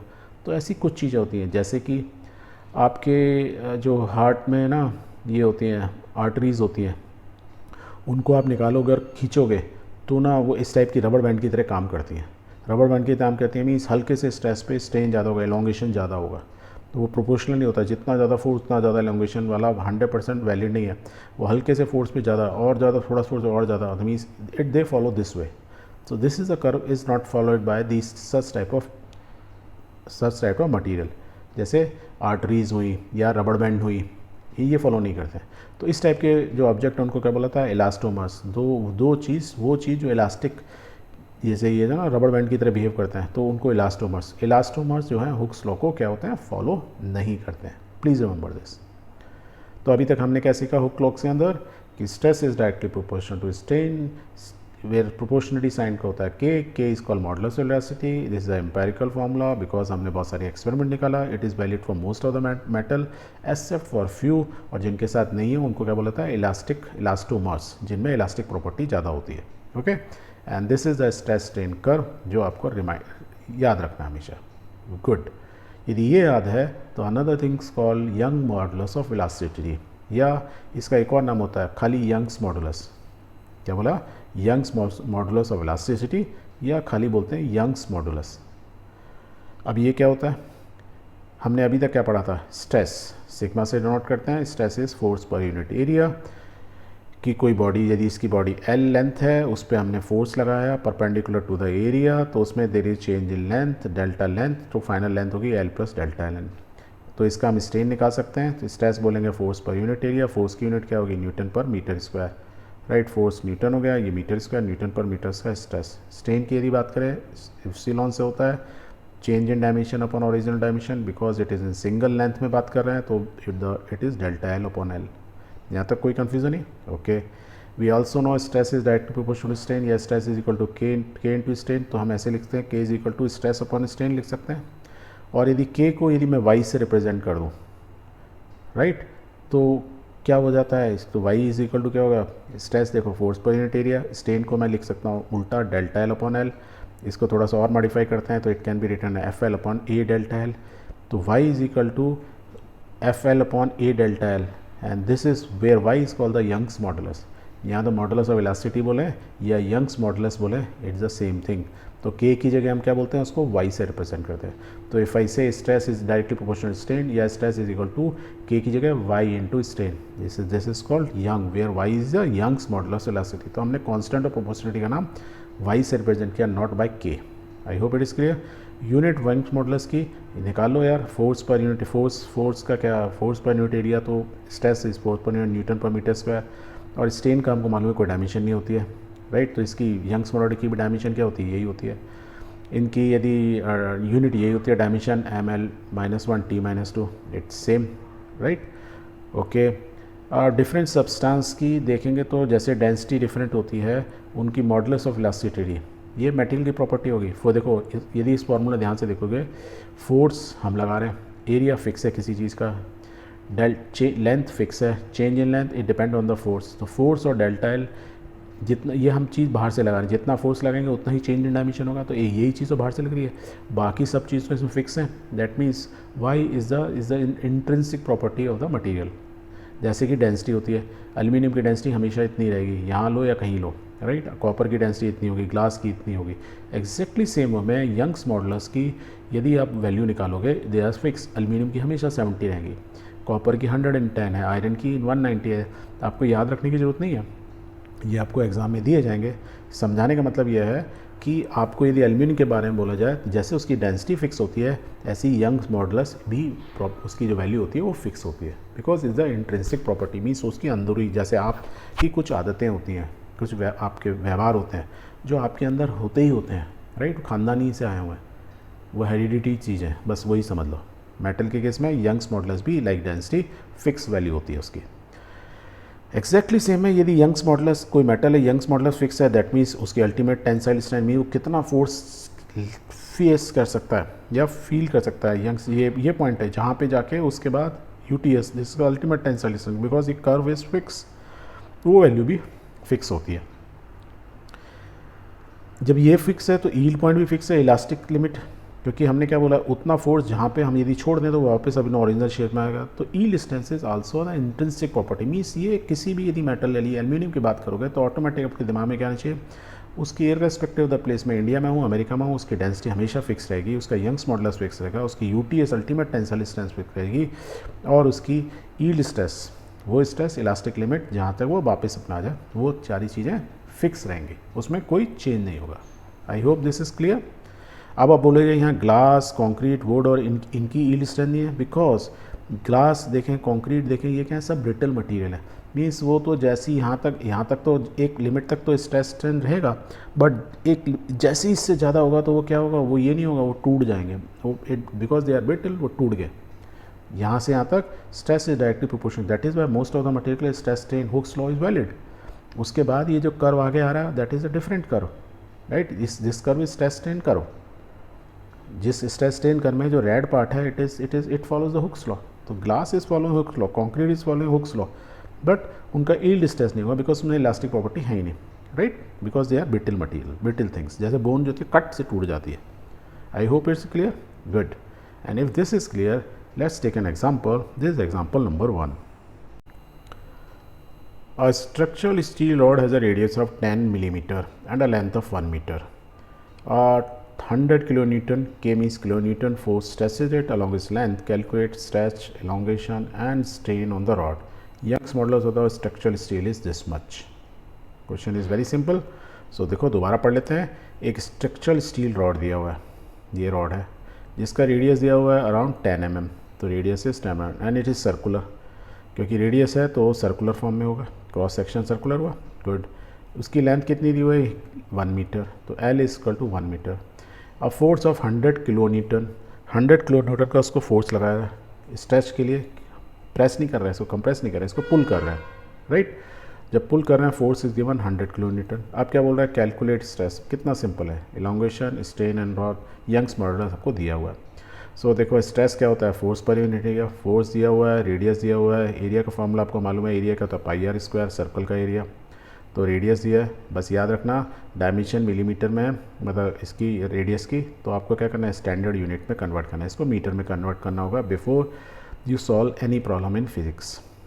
ओके, स्ट्रेस निकल गया। स्ट्रेन का फॉर्मूला आपको मालूम है, एलोंगेशन पूरा means strain Y is equal to stress upon strain, Y Young modulus है, देखो वाई की वैल्यू दी हुई है ये 2 × 10 Newton per metre standard unit में। स्ट्रेस आपको इस फार्मूला से निकालने होंगे क्योंकि फोर्स दिया हुआ है, एरिया दिया हुआ है, तो स्ट्रेस मालूम चल गया। जब स्ट्रेस मालूम चल गया, स्ट्रेन लेंथ दी हुई है डेल्टा एल, स्ट्रेन के बाद चेंज इन लेंथ और ओरिजिनल लेंथ, ये आपको मालूम है। तो आप ए बी सी जो आपने क्वेश्चन पूछा है, आपको सब कुछ तो दिया हुआ है, you can able to easily able to solve it. तो you will write this way, the stress on the rod is given by stress is equal to force per unit area. Force is 100 kilo newton में, तो 1000 in newton. Area 3.14 means pi r square, means इसको metre में convert किया 0.01 square metre square में हो गया। तो इसको सॉल्व कर लोगे, यू विल हैव आंसर। तो this much is the stress, पहला हो गया। नाउ सेकंड क्या है, एलोंगेशन। एलोंगेशन कैसे निकालेंगे, we will write from Hooke's law the elongation delta L is equal to stress upon Y into L. यहीं से निकल रहा है, Y is equal to stress upon strain. Stress हमने ऊपर निकाली है, वाई की वैल्यू दी हुई है, एल अपने को मालूम ही है, just put all those values, let's solve it. It is this much metre, या ऐसे लिखूँ और छोटा में लिखूँगा, यदि मिलीमीटर में करूँ तो इज़ 1.59 मिलीमीटर। 1 मीटर की लेंथ है, 100 किलो न्यूटन यदि फोर्स लगाया तो उसमें एलोंगेशन कितना हुआ, 1.59 मिलीमीटर इतना हो गया, करीब करीब 2 मिलीमीटर के आसपास। 2 मिलीमीटर से नहीं, 1.59 1.6 मिलीमीटर एक्स में एलोंगेशन हो गया। तो अब थर्ड यदि निकालना है strain, the strain we know इस क्या होता है delta L upon L. Delta L हमने देखो यहाँ से निकाल ही लिया है, एल हमें मालूम ही है, let's put all those values. Once we put we can easily find the value and there is no unit because meter तो कट गया। we know very well strain is dimensionless unit। आप ऐसे लिखो, बहुत बार हम क्या करते हैं इसको परसेंटेज में कन्वर्ट कर देते हैं, मल्टीप्लाई बाय 100 तो इतना परसेंटेज। 3 डिजिट तक ना लिख के लोग 2 डिजिट तक लिखते हैं। We can also write 0.16%, this much percent elongation हुआ, दैट मीन्स स्ट्रेन इतना हुआ। स्ट्रेन यदि बात करें ऐसे लिखें, it is also okay, and if you write in percent this is also okay. 1 2 3 तीनों में से कोई भी आंसर आप छोड़ दोगे, इट इज़ ओके। बट बहुत बार क्या होता है, कुछ बच्चे ऐसे पे छोड़ देते हैं, कुछ ऐसे लिख देते हैं, कुछ और ऐसे लिख देते हैं, और यदि टीचर चेक कर रहा है और पहले बच्चे ने ही ऐसे लिखा हुआ है तो दूसरे बच्चे ने यहाँ तक छोड़ दिया, तो हो सकता है वो आपके मार्क्स थोड़े बहुत काट ले, है ना। आइडियली करना नहीं चाहिए, but people sometime do. Okay, let's take one more example. This is example number 2। A copper wire of length 2.2 meter and the steel wire of length 1.6 meter, both of diameter 3 millimeters, are connected end to end. When stretched by a load, the net elongation is found to be 0.70 mm. Obtain the load applied. Question is very simple.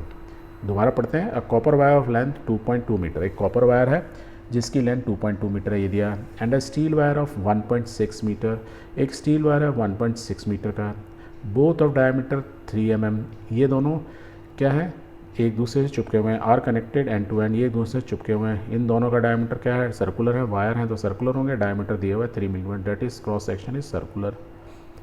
When stretched by load means in दोनों पे जो चिपके हुए हैं, इस पे जब हम फोर्स लगाते हैं तो उसकी वैल्यू बता लगानी है, सो दैट जो हमने जितना फोर्स लगाया उससे एलोंगेशन कितना हुआ, delta L. Total change in length 0.70 mm हो गया।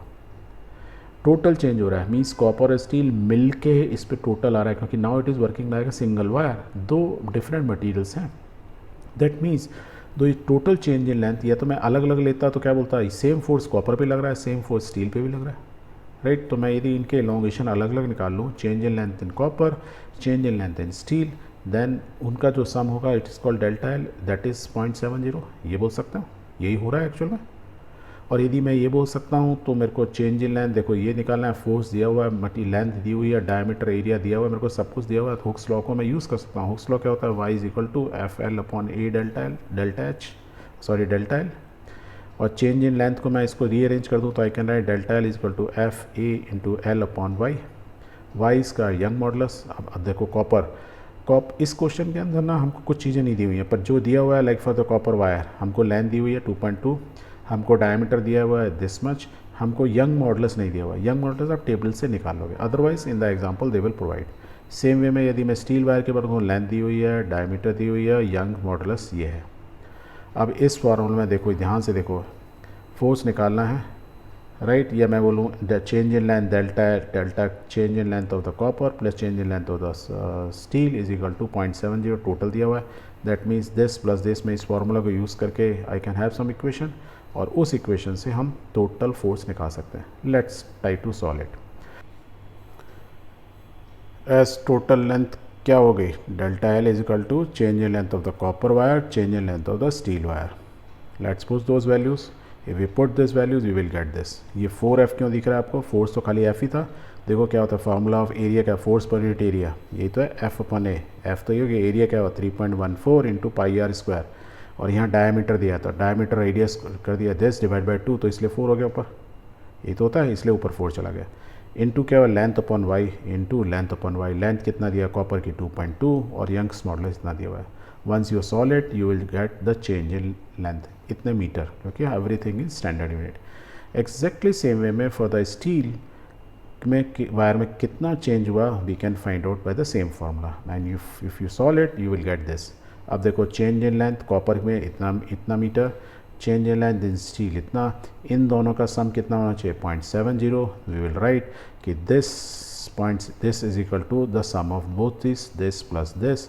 अब देखो बहुत सिंपल सा मैथमेटिकल फार्मूला है, F दिया हुआ है, इन सबको F को बाहर निकालो तो इनको ऐड करके इससे डिवाइड कर दो। Let's do it. What you are getting is F is equal to approximately 177 newton. तो कितना फोर्स लगेगा इस पर, इतना एलोंगेशन करने के लिए दो मटेरियल लगेगा, तो इतना फोर्स हमें करीब करीब लगाना पड़ेगा। I hope this is clear, good. Let's take one more example, this example number 3। In a human pyramid in a circus, the entire weight of the balance group is supported by legs of performer who is lying on his back as shown in the figure. So he is the performer and this is a human pyramid. इसके दोनों legs के ऊपर is a complete weight है, ये बता रहा है। The combined mass of all the persons performing the act and the tables, plate etc. involved is 280 kg. Means यदि आप इस डायग्राम में देखें तो जितने भी ये लोग हैं टोटल चार, कितने लोग 1 2 3 4 लोग हैं, और ये टेबल चेयर मिला के प्लेट मिला के total weight is 280 kg। The mass of the performer lying on is back at the bottom of the pyramid is 60 kg। और जो ये बंदा नीचे है परफॉर्मर, उसकी वेट है खुद का इंडिविजुअल का 60 kg। Each thigh bone that is femur, means ये जो बंदा है इसकी जो बोन्स हैं उनको फ्यूमर बोलते हैं, थाई बोन्स को। Of this performer has a length of 50 centimetre. Means इसकी यदि मैं ये अलग अलग लेग्स की बात करूँ, उसकी जो लेंथ है वो दी हुई है 50 centimetre, right. And the effective radius is 2 centimetre. Means यदि मैं इसका क्रॉस सेक्शन लूँ, मीन्स दोनों थाई बोन्स का अलग अलग का, तो क्रॉस सेक्शन दिया है is around 2 centimetres. Determine the amount by which each thigh bones get compress under the extra load. अब ये इतना वजन पड़ रहा है क्या इसी बंदे की बोन्स पे पड़ रहा है, तो जब किसी चीज़ पे जब हम फोर्स लगाते हैं तो क्या होगा, कंप्रेस होगी। तो बताओ कितना कंप्रेस होगी, राइट। तो क्या दिया हुआ था, total mass of all performance table plate exercise 280 kg। ये सब मिला के चारों बंदे और ये टेबल चेयर मिला के, ओके।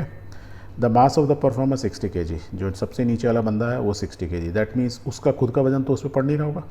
दैट मीन्स की जो लेग्स के ऊपर जिसकी लेंथ L है, जिसका क्रॉस सेक्शन हमको दिया हुआ है, तो the mass supported by leg of the performer at the bottom of the pyramid इस टोटल वेट कितना हुआ, उसका वेट हटा दो 280 माइनस 60, दैट मीन्स 220 kg। इसका मतलब दोनों लेग्स के ऊपर टोटल जो वेट पड़ रहा है वो है 220 kg। The weight of this supported mass क्या बोल सकते हैं, ये तो मास हो गया। वेट कितना होगा mg में multiply by gravity mg, that means 220 into 9.8। Normally हमको यदि नहीं दिया होता है तो नॉर्मली वेट है 9.8, समटाइम 10 भी ले लेते हैं। सो इसकी वैल्यू कितनी आ गई 2156 न्यूटन। मीन्स इतने न्यूटन फोर्स टोटल इन दोनों थाइस पर पड़ रहा है। तो हमको फोर्स मालूम चल गया, लेंथ मालूम है। देखो then the weight supported by each thigh bone of the performer कितना हो जाएगा, इसका हाफ। तो दो पर इतना पड़ रहा है तो एक पे कितना होगा, half of this, that means it is 1078 Newton.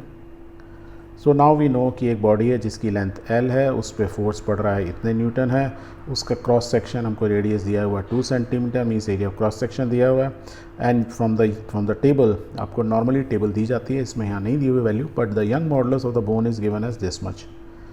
Question में नहीं दिया बिकॉज में आपकी बुक में टेबल दी हुई है, वहाँ से आप young modulus of the bone पता लगा सकते हो। कितनी वैल्यू होती है, वाई की वैल्यू ये होती है, राइट। क्योंकि आपको कंप्रेशन पता लगाना कितना कंप्रेशन है, दैट मीन्स वैल्यू पता लगेगा चेंज इन लेंथ, कि मैं इतना फोर्स लगाया कितना चेंज इन लेंथ हो गया। तो you know the formula, the length of each thigh bone L की कितनी हुई है 0.5 मीटर, ये कहाँ दिया हुआ, देखो ये दिखा हुआ था, performer has a length of 50 centimetre, ये एल की वैल्यू दी हुई है, दैट मीन्स मीटर में कितना होगा, स्टैंडर्ड यूनिट में लाते हैं। Okay, the radius of the thigh bone 2 centimetre दी हुई है, दैट मीन्स ये जो सर्कल है इसका मीन्स क्रॉस सेक्शन दिया हुआ है, तो आपको सब कुछ तो दिया हुआ है। सो दस the cross section area of the bone यदि बोलूँगा तो सर्कुलर है, पाई आर स्क्वायर, पाई की वैल्यू डाल दो तो आपको यू कैन फाइंड आउट, तो आपको मिल गया, राइट।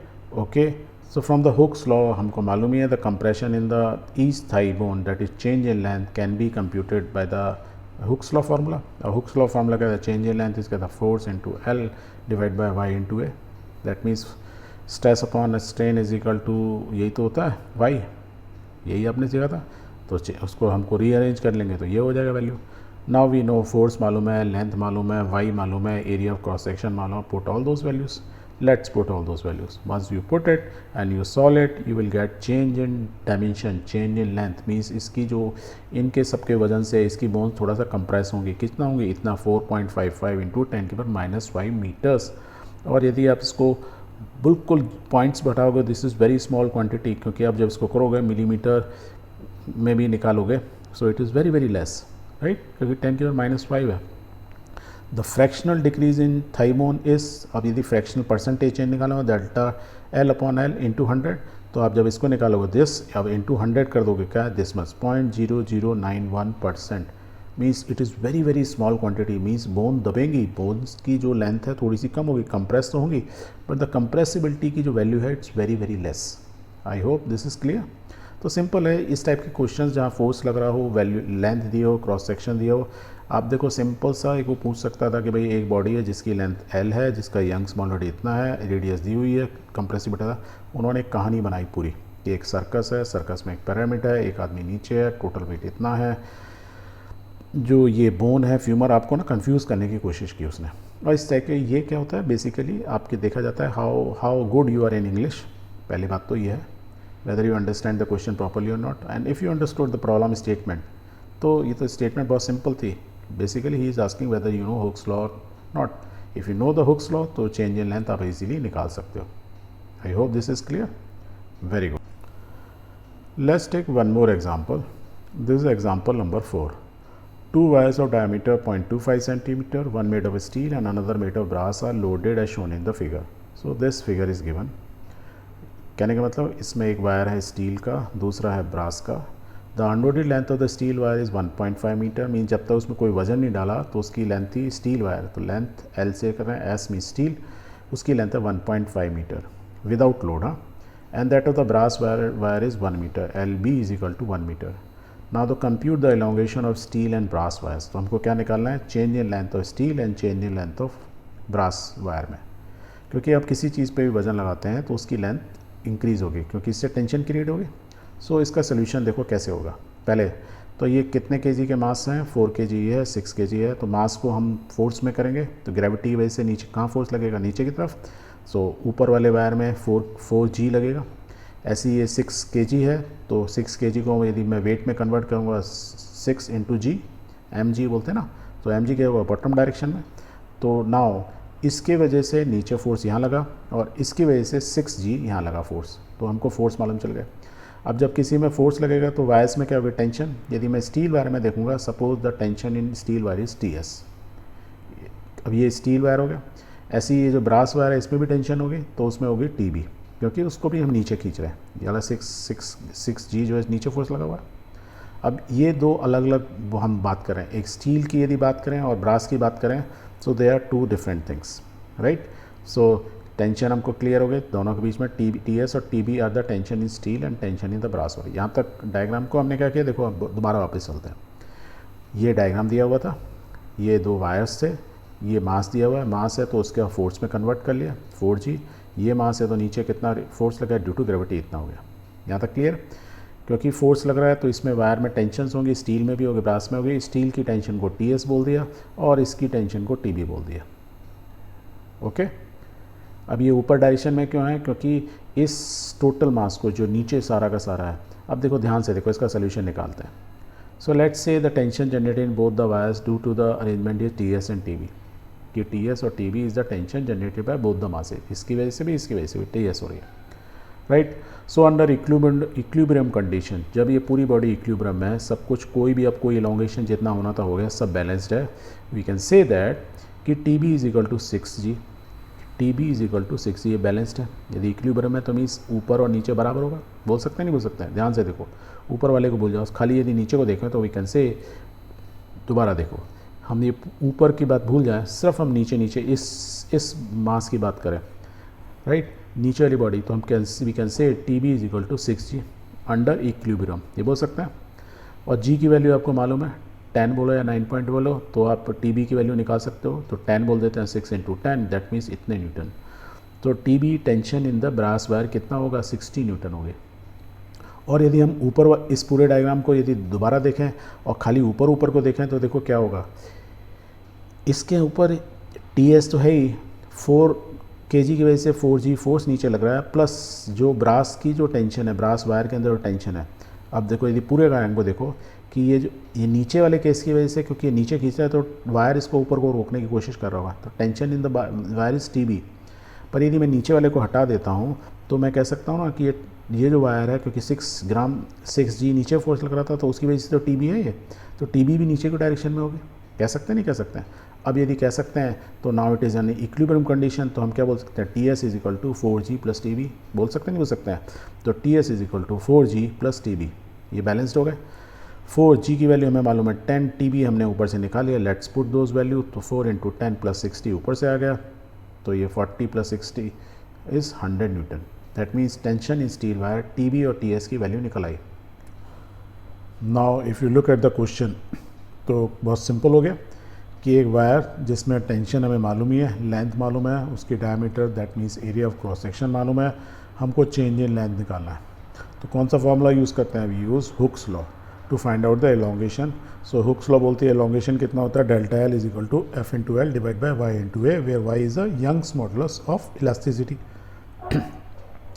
टेबल में अपनी बुक में देखेंगे तो y की value for the steel and brass आपको मिल जाएगी। You can put all those values and easily you can solve this. तो स्टील की आप अलग निकाल लीजिए चेंज इन लेंथ, ब्रास की आप अलग निकाल लीजिए, and because you already know क्या दिया हुआ है, टी एस टी बी आपने कैलकुलेट कर ली, लेंथ आपको दी हुई है, यंग्स मॉडुलस आपने टेबल से ले लिए, एरिया ऑफ वायर का डायमीटर दोनों का सेम है तो दोनों का एरिया सेम होगा, that means pi D square upon 4 because diameter दिया है। सो इस तरीके से आपको change in length of steel and change in length of brass wire you can easily calculate because now you have everything. So I will not calculate because that is a simple mathematical formula, but still I will say इतना करने के बाद भी कुछ लोगों के ना answer गलत आएंगे। क्यों गलत आएंगे?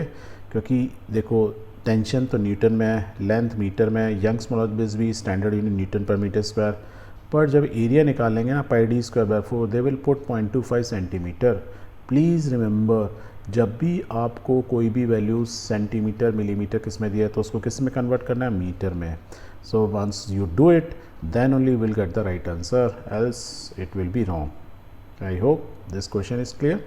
Very good. Now we have come to the another important topic of this chapter is called shear modulus. So अभी तक हमने क्या सीखा? वी लर्न कि y is equal to stress upon strain, means y is the Young's modulus, और stress और strain क्या है, कंप्रेसिव या टेंसाइल स्ट्रेस की हम बात कर रहे हैं।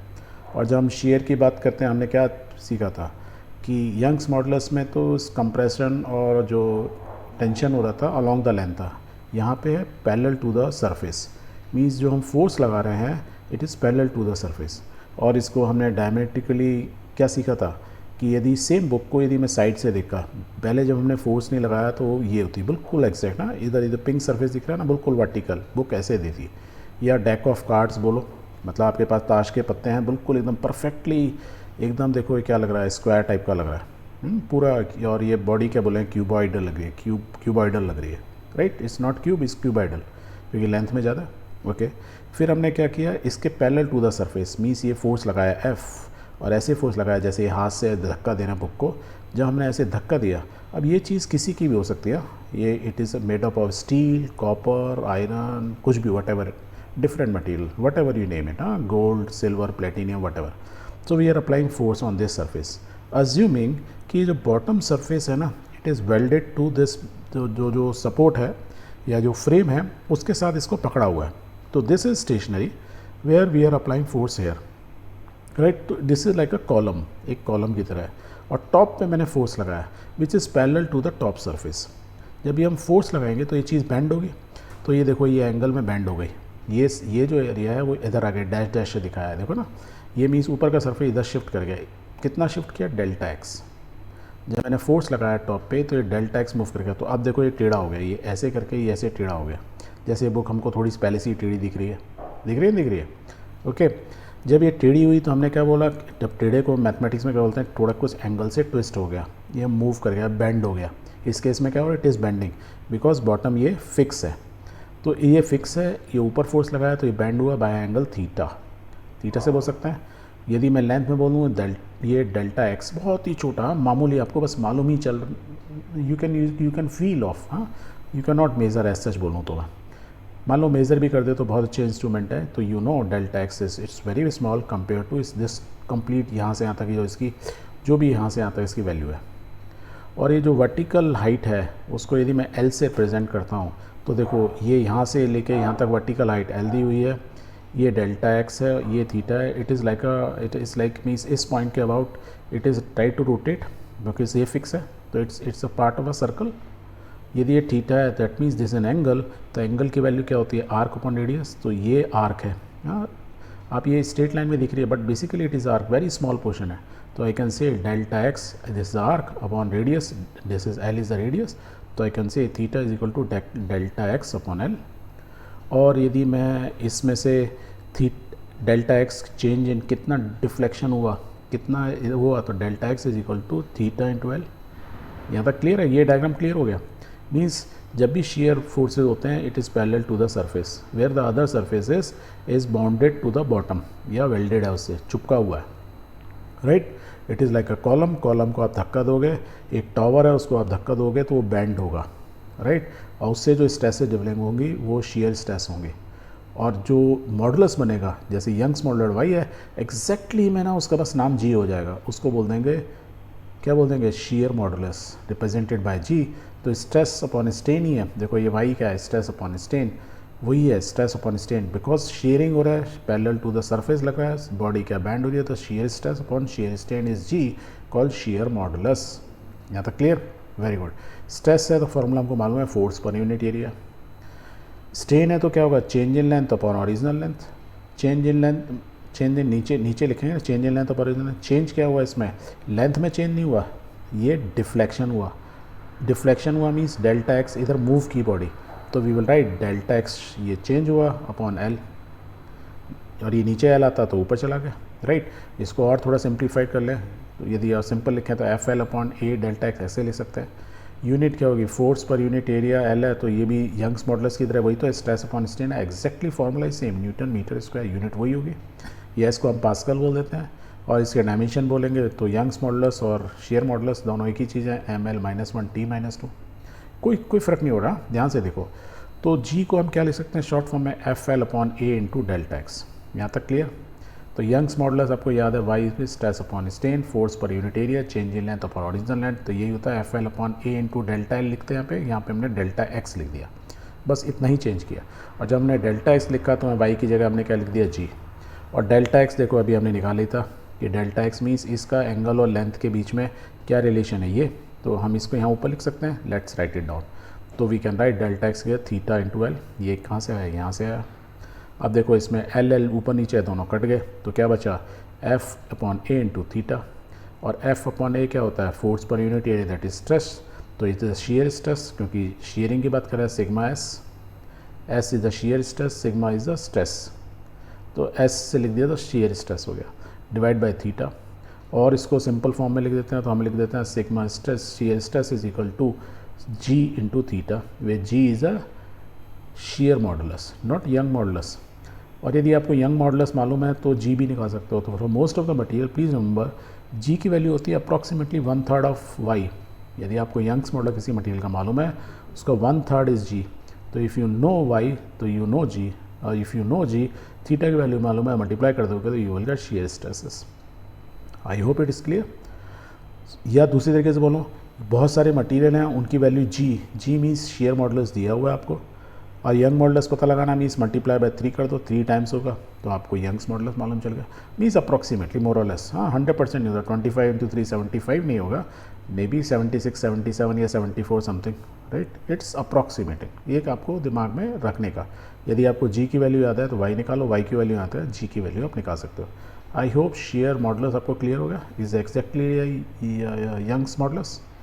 यदि ये क्लियर है तो let's take few example. The example number 5,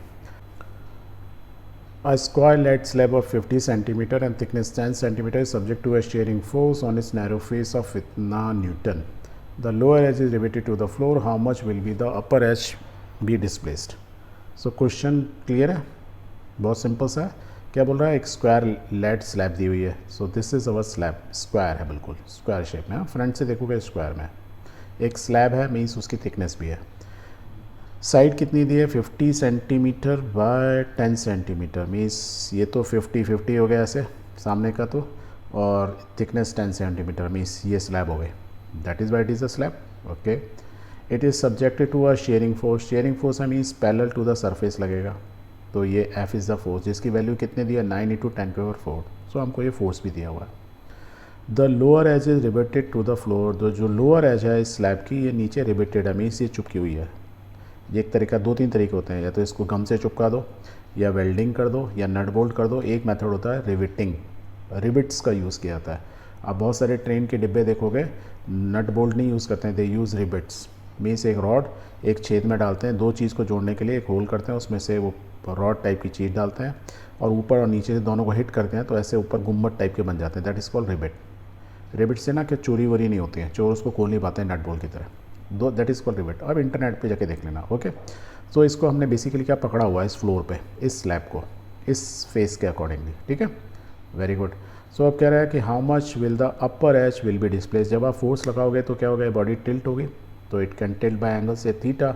तो बोल रहा है कि कितना अपर एज डिस्प्लेस होगी, तो यदि अपर एज कितनी डिस्प्लेस होगी, मीन्स ये टॉप सर्फेस कितना हो जाएगा, that means he is asking delta X की वैल्यू बता दो।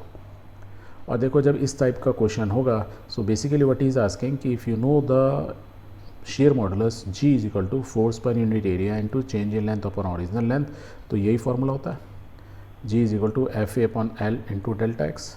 डेल्टा एक्स ही तो पूछ रहा है, तो where A is the area, area कौन सा, इस सरफेस से फोर्स लगा रहे हो जो पिंक वाला है, इसी पे तो फोर्स लगा रहे हो इस सरफेस पे, एफ फोर्स लगाया, एरिया कितना हुआ देखो 50 और ये डायमेंशन 10 दिया हुआ है, तो आपको एरिया मालूम है, एफ आपको दिया हुआ है, एल क्या मीन्स ये लेंथ 50, डेल्टा एक्स निकालना है।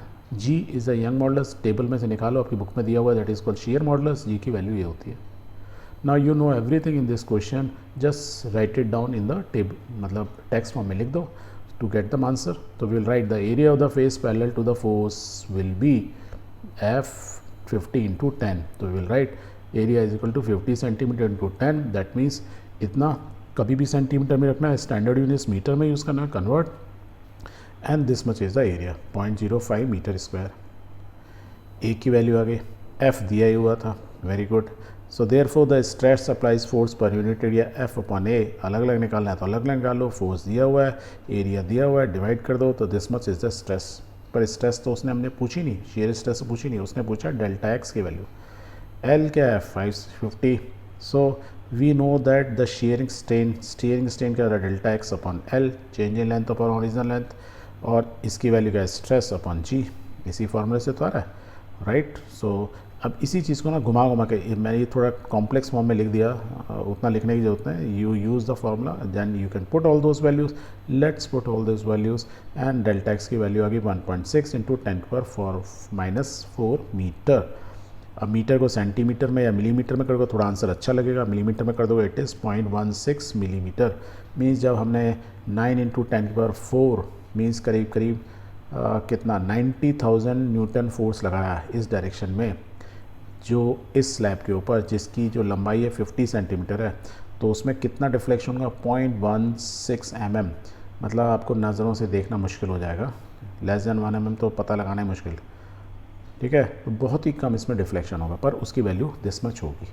I hope this is clear, good. Now we have come to the next chapter, is called bulk modulus. तो हमने यंग्स मॉडुलस पढ़ लिया। बल्क में हमने क्या कहा था, जब हम चारों तरफ से फोर्स लगाते हैं। यंग्स मॉडुलस में क्या था, सिर्फ लेंथ की अक्रॉस फोर्स लगता है तो कंप्रेसिव होगा या टेंसाइल होगा।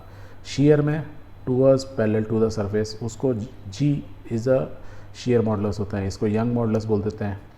बल्क मॉडुलस मीन्स जहाँ बल्क फोर्स लगे, हमने सीखा है चारों तरफ से फोर्स लगे, राइट। उससे या तो हमारा वॉल्यूम क्या होगा, वॉल्यूम घटेगा या बढ़ेगा, यही होगा। तो बी की फार्मूला क्या होगा, स्ट्रेस अपॉन स्ट्रेन तो होगा, but B is a hydraulic stress upon hydraulic strain. Why hydraulic, जब हम चारों तरफ से किसी चीज़ पे फोर्स लगाते हैं ना, like it is like a गुब्बारा जो हमने सीखा था ना, तो that is why we call it hydraulic stress upon hydraulic strain. यदि ये स्ट्रेस अपॉन ये स्ट्रेन या shear stress upon shear strain, इसलिए जी के लिए हमने शेयर लिख देते हैं। सिंपल यंग में स्ट्रेस अपॉन स्ट्रेन है तो सारी की स्ट्रेस अपॉन स्ट्रेन, बस नाम चेंज कर देते हैं। उससे आपको ये क्लियर होता है कि इट इज़ बेसिकली लेंथ, यहाँ पे हमने क्या था डिफ्लेक्शन, और यहाँ पे हम क्या चेंज इन वॉल्यूम, इसकी बात कर रहे हैं। Stress again force per unit area, strain क्योंकि वॉल्यूम की बात है, change in volume upon original volume. और क्योंकि देखो जब चारों तरफ से फोर्स लगा है तो हमने इसको क्या दबा दिया तो माइनस साइन लगाया, मीन्स जो चेंज इन वॉल्यूम होगा वो घट गया। इस केस में क्या होगा, यदि अंदर से फोर्स बाहर लग रहा होता, जैसे गुब्बारे में क्या होता है अंदर से फोर्स बाहर लगता है तो वो एक्सप्लोड होता है, ये इम्प्लोड होगा, मीन्स सिकुड़ जाएगी कोई चीज़ है, इसलिए माइनस साइन है, राइट। तो we can write minus F upon A V upon delta V, ऐसे लिख सकते हैं। सो बी आ गया। Again same Young modulus G में उसके फार्मूला होगा न्यूटन पर मीटर का, यूनिट इज सेम, या पास्कल बोलो या dimensions are same, ml-1 t-2। Very good.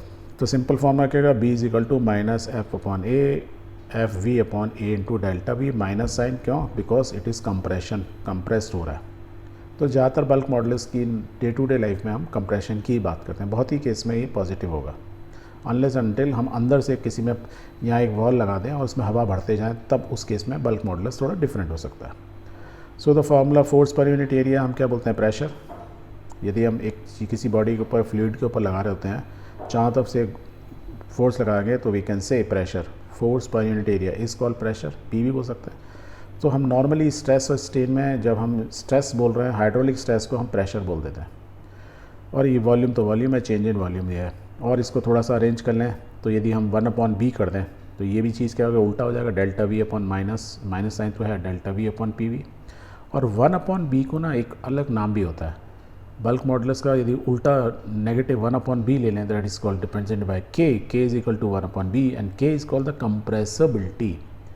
Means compressibility means किसी बॉडी की कितना कंप्रेसिबल है, मैं कितना फोर्स लगाऊँ कि वो उतना दब जाएगा, तो कितना कंप्रेसिबल है कोई चीज़, that is called compressibility, is a property of the material. कि मैं एक ना आयरन की बॉल लेकर चारों तरफ से दबाता हूँ, या एक प्लास्टिक की बॉल को लेकर चारों तरफ से दबाता हूँ, या रबड़ की बॉल को लेकर चारों तरफ से दबाता हूँ, तो हर एक की कंप्रेसिबिलिटी अलग होगी, क्योंकि मैं ही दबा रहा हूँ ना, तो मेरी तो उतनी ताकत फिक्स है। मैं लोहे की बॉल को दबाऊँ या लकड़ी की बॉल को दबाऊँ या रबड़ की बॉल को दबाऊँ, तो उनमें कंप्रेसिबिलिटी अलग है, मीन्स उनका चेंज इन डायमेंशन, मीन्स उसका सुकड़ेगी, कौन ज़्यादा सुकड़ेगी, जिसकी कंप्रेसिबिलिटी ज़्यादा होगी, जो ज़्यादा कंप्रेस हो सकता है, right. It is inverse of bulk modulus. Bulk modulus का ऑपोजिट क्या होता है, K is called the compressibility. So K का फॉर्मूला क्या होगा, K is equal to minus delta V upon P V. B is equal to क्या होता है, minus P V upon delta V, उसका opposite K is the compressibility. ये आप याद रख सकते हो formula, very good.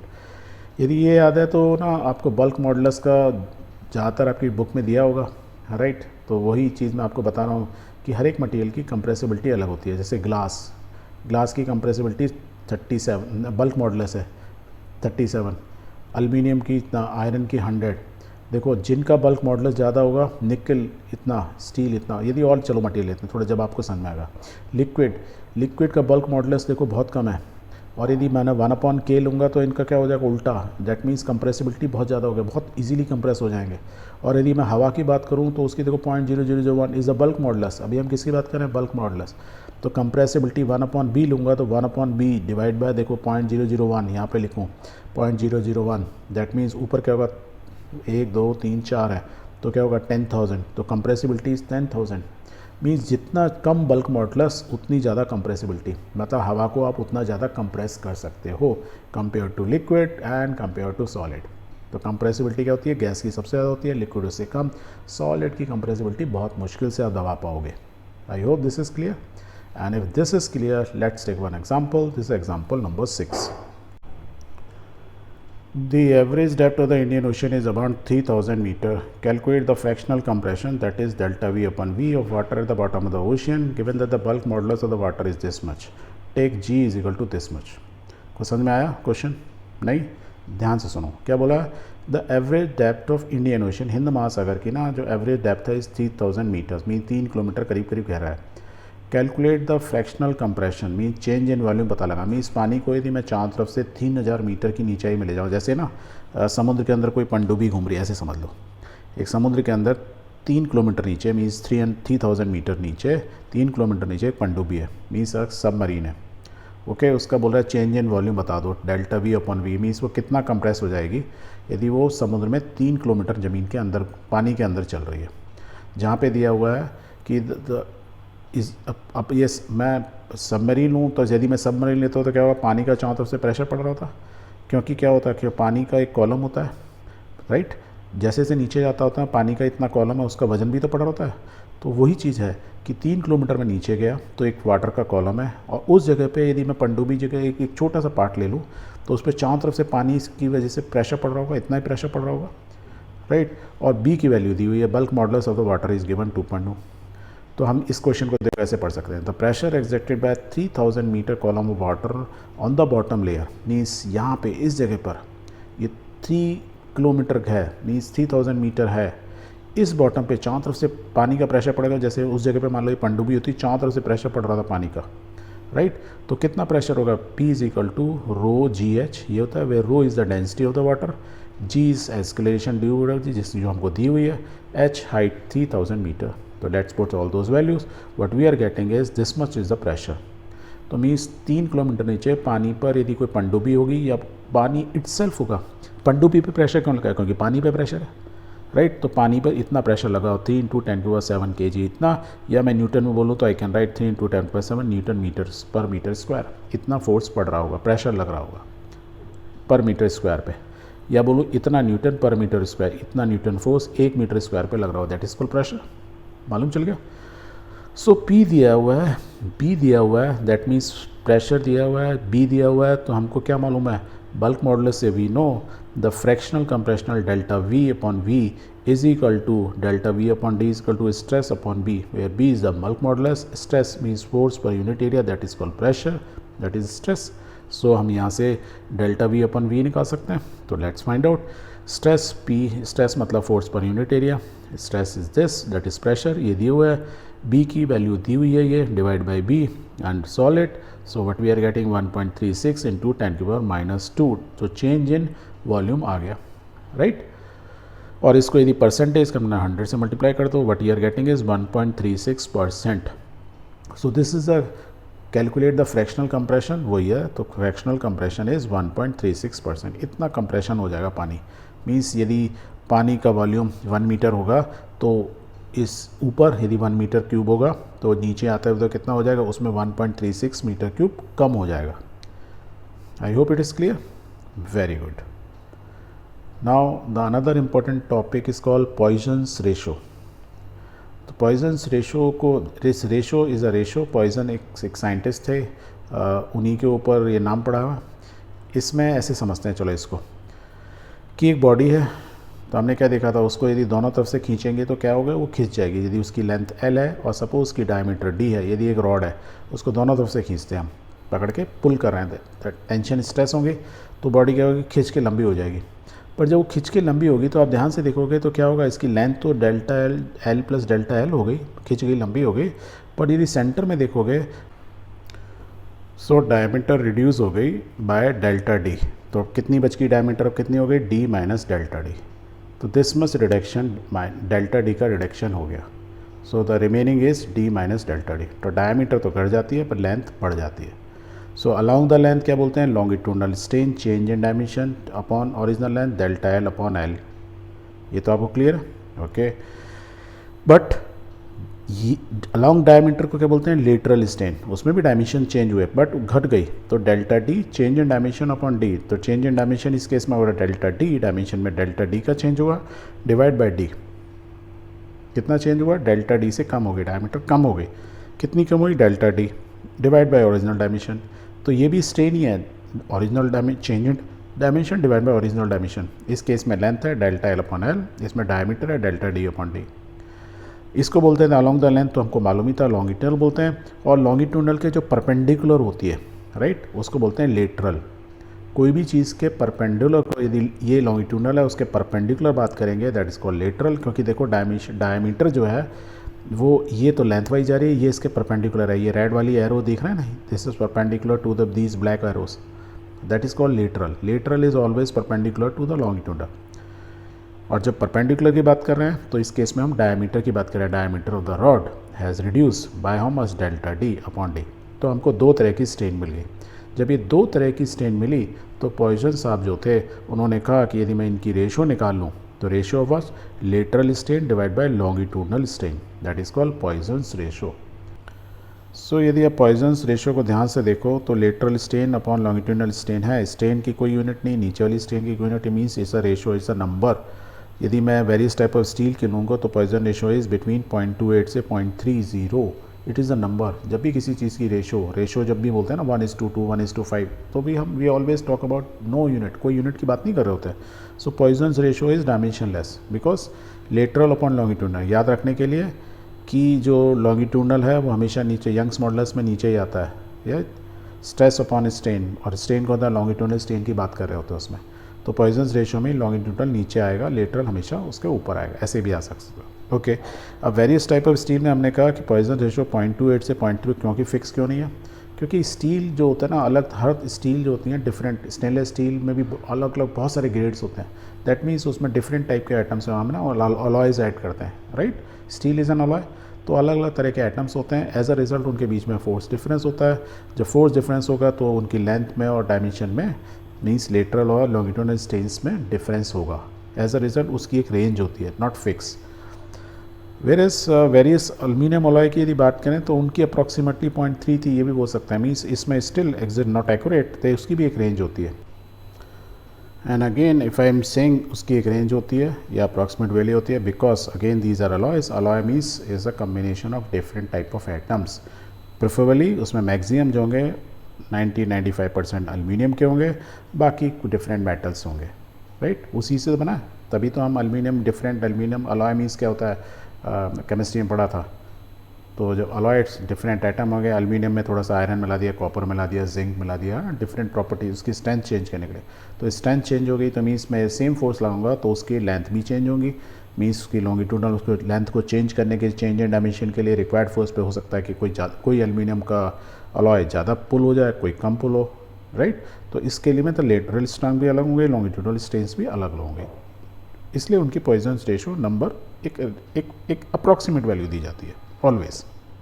I hope this is clear, very good.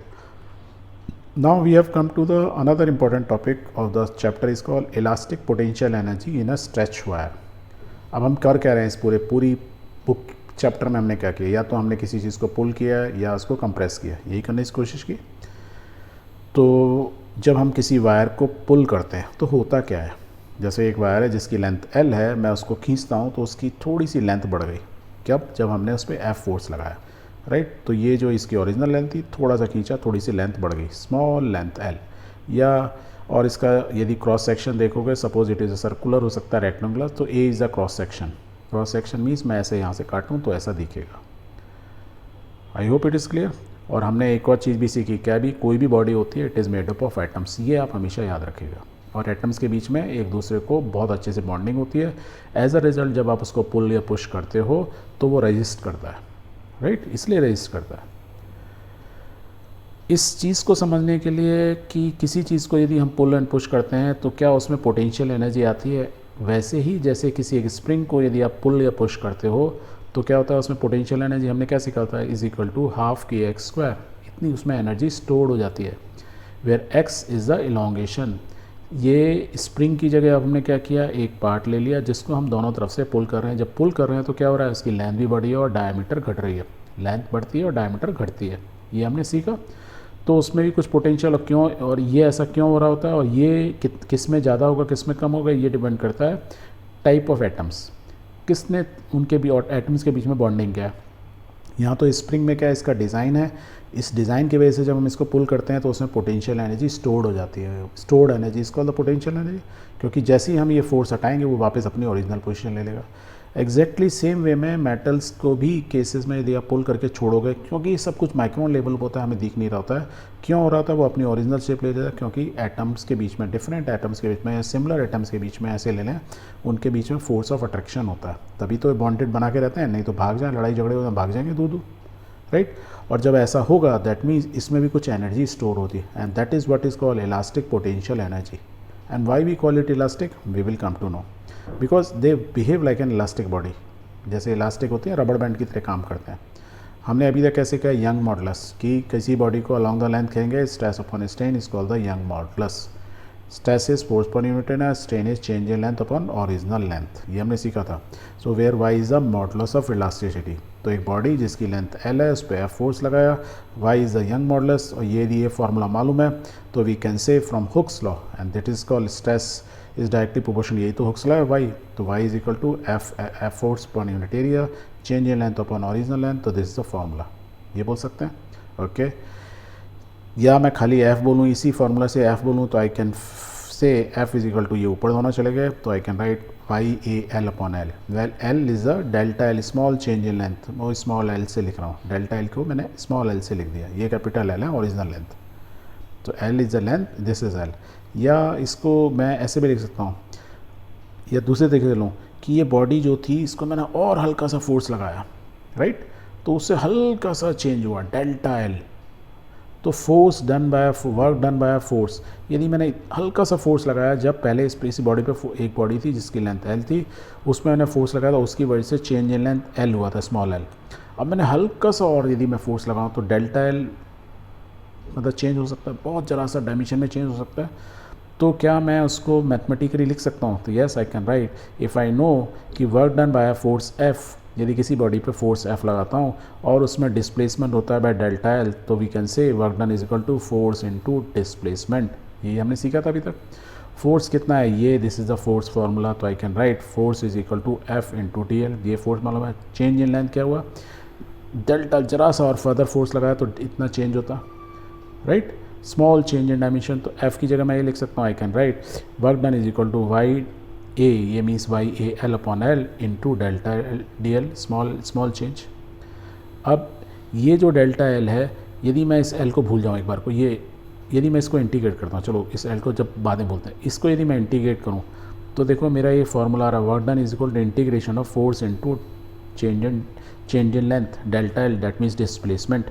और ये डिस्प्लेसमेंट कहाँ हो रहा है, मैं बोलूँ यदि 0 से एल लेंथ तक होता है, अब ये इनिशियल लेंथ थी, उस पर मैंने फोर्स लगाया, तो फोर्स लगाने से क्या होती, एल लेंथ चेंज हुई थी, है ना, ये तो मैं डेल्टा एल से आपको समझाने की कोशिश कर रहा हूँ। तो 0 से एल हुई, एफ फोर्स लगाया, डेल्टा एल ये चेंज इन लेंथ, और चेंज इन लेंथ क्या हुई, 0 से एल तक हुई। तो देखो मैं यदि मैं इसको इंटीग्रेट कर दूँ विद रेस्पेक्ट टू एल, ये एल है, राइट, ये तो फिक्स है, वाई ए एल ये फिक्स है, ये एल इंटू डी एल, यदि एल इंटू डी एल ये दोनों एक दूसरे को इंटीग्रेट कर रहे हैं, लेट्स इंटीग्रेट, तो क्या हो जाएगा एल स्क्वायर अपॉन 2, ये वाई ए अपॉन एल, तो ये कांस्टेंट था, और ये इंटीग्रेशन में क्या था, ऐसी वर्टिकल लाइन लगाते हैं from 0 to L, that means पहले एल रखूँ और माइनस इससे कर दूँ, तो इसको यदि आप रखोगे तो फार्मूला क्या होगा, work done by force L, यदि मैंने इस बॉडी जिसकी लेंथ एल थी उस पर एफ फोर्स लगाया, राइट, और उसमें चेंज इन लेंथ एल हुआ, तो वर्क डन कितना होगा, Y A L square upon 2 L. और जब हम वर्क डन की बात कर रहे हैं तो ध्यान से देखो, हमने स्प्रिंग को पुल किया या इस बॉडी को पुल किया, ऐसे दिखाएं, या इस बॉडी को ऐसे करके दिखाएं, किसी रॉड को दोनों तरफ से करें या एक तरफ से, क्या मतलब देखिए।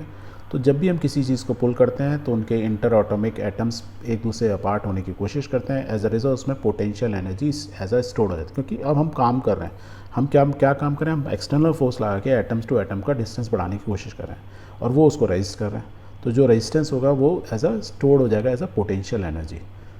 इलास्टिक क्यों बोल रहे हैं, क्योंकि body is behaving like a elastic thing, यहाँ तक क्लियर। सो तो ये वर्क डन हुआ is equal to this much is basically stored energy हो गई।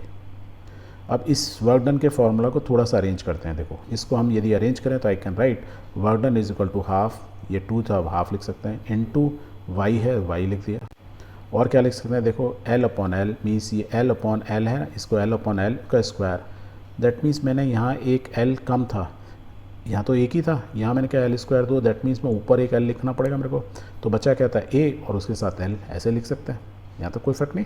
ओके, क्यों लिखा मैंने, ध्यान से देखो, दोबारा देखते हैं। हाफ वाई मीन्स क्या है, young modulus, L upon L means change in length upon origin, that means ten का स्क्वायर।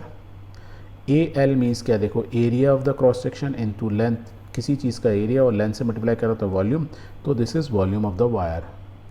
सो वर्क डन, किसी वायर को यदि मैंने पुल किया तो आई कैन से उसमें कितनी पोटेंशियल एनर्जी स्टोर है, half into Young modulus into strain का square into volume of the wire.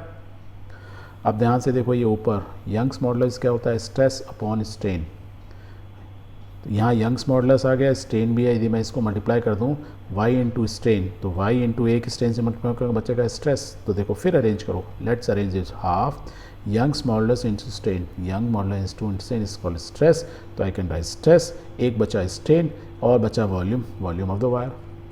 So this is the energy stored in this much volume of the wire, half stress into strain.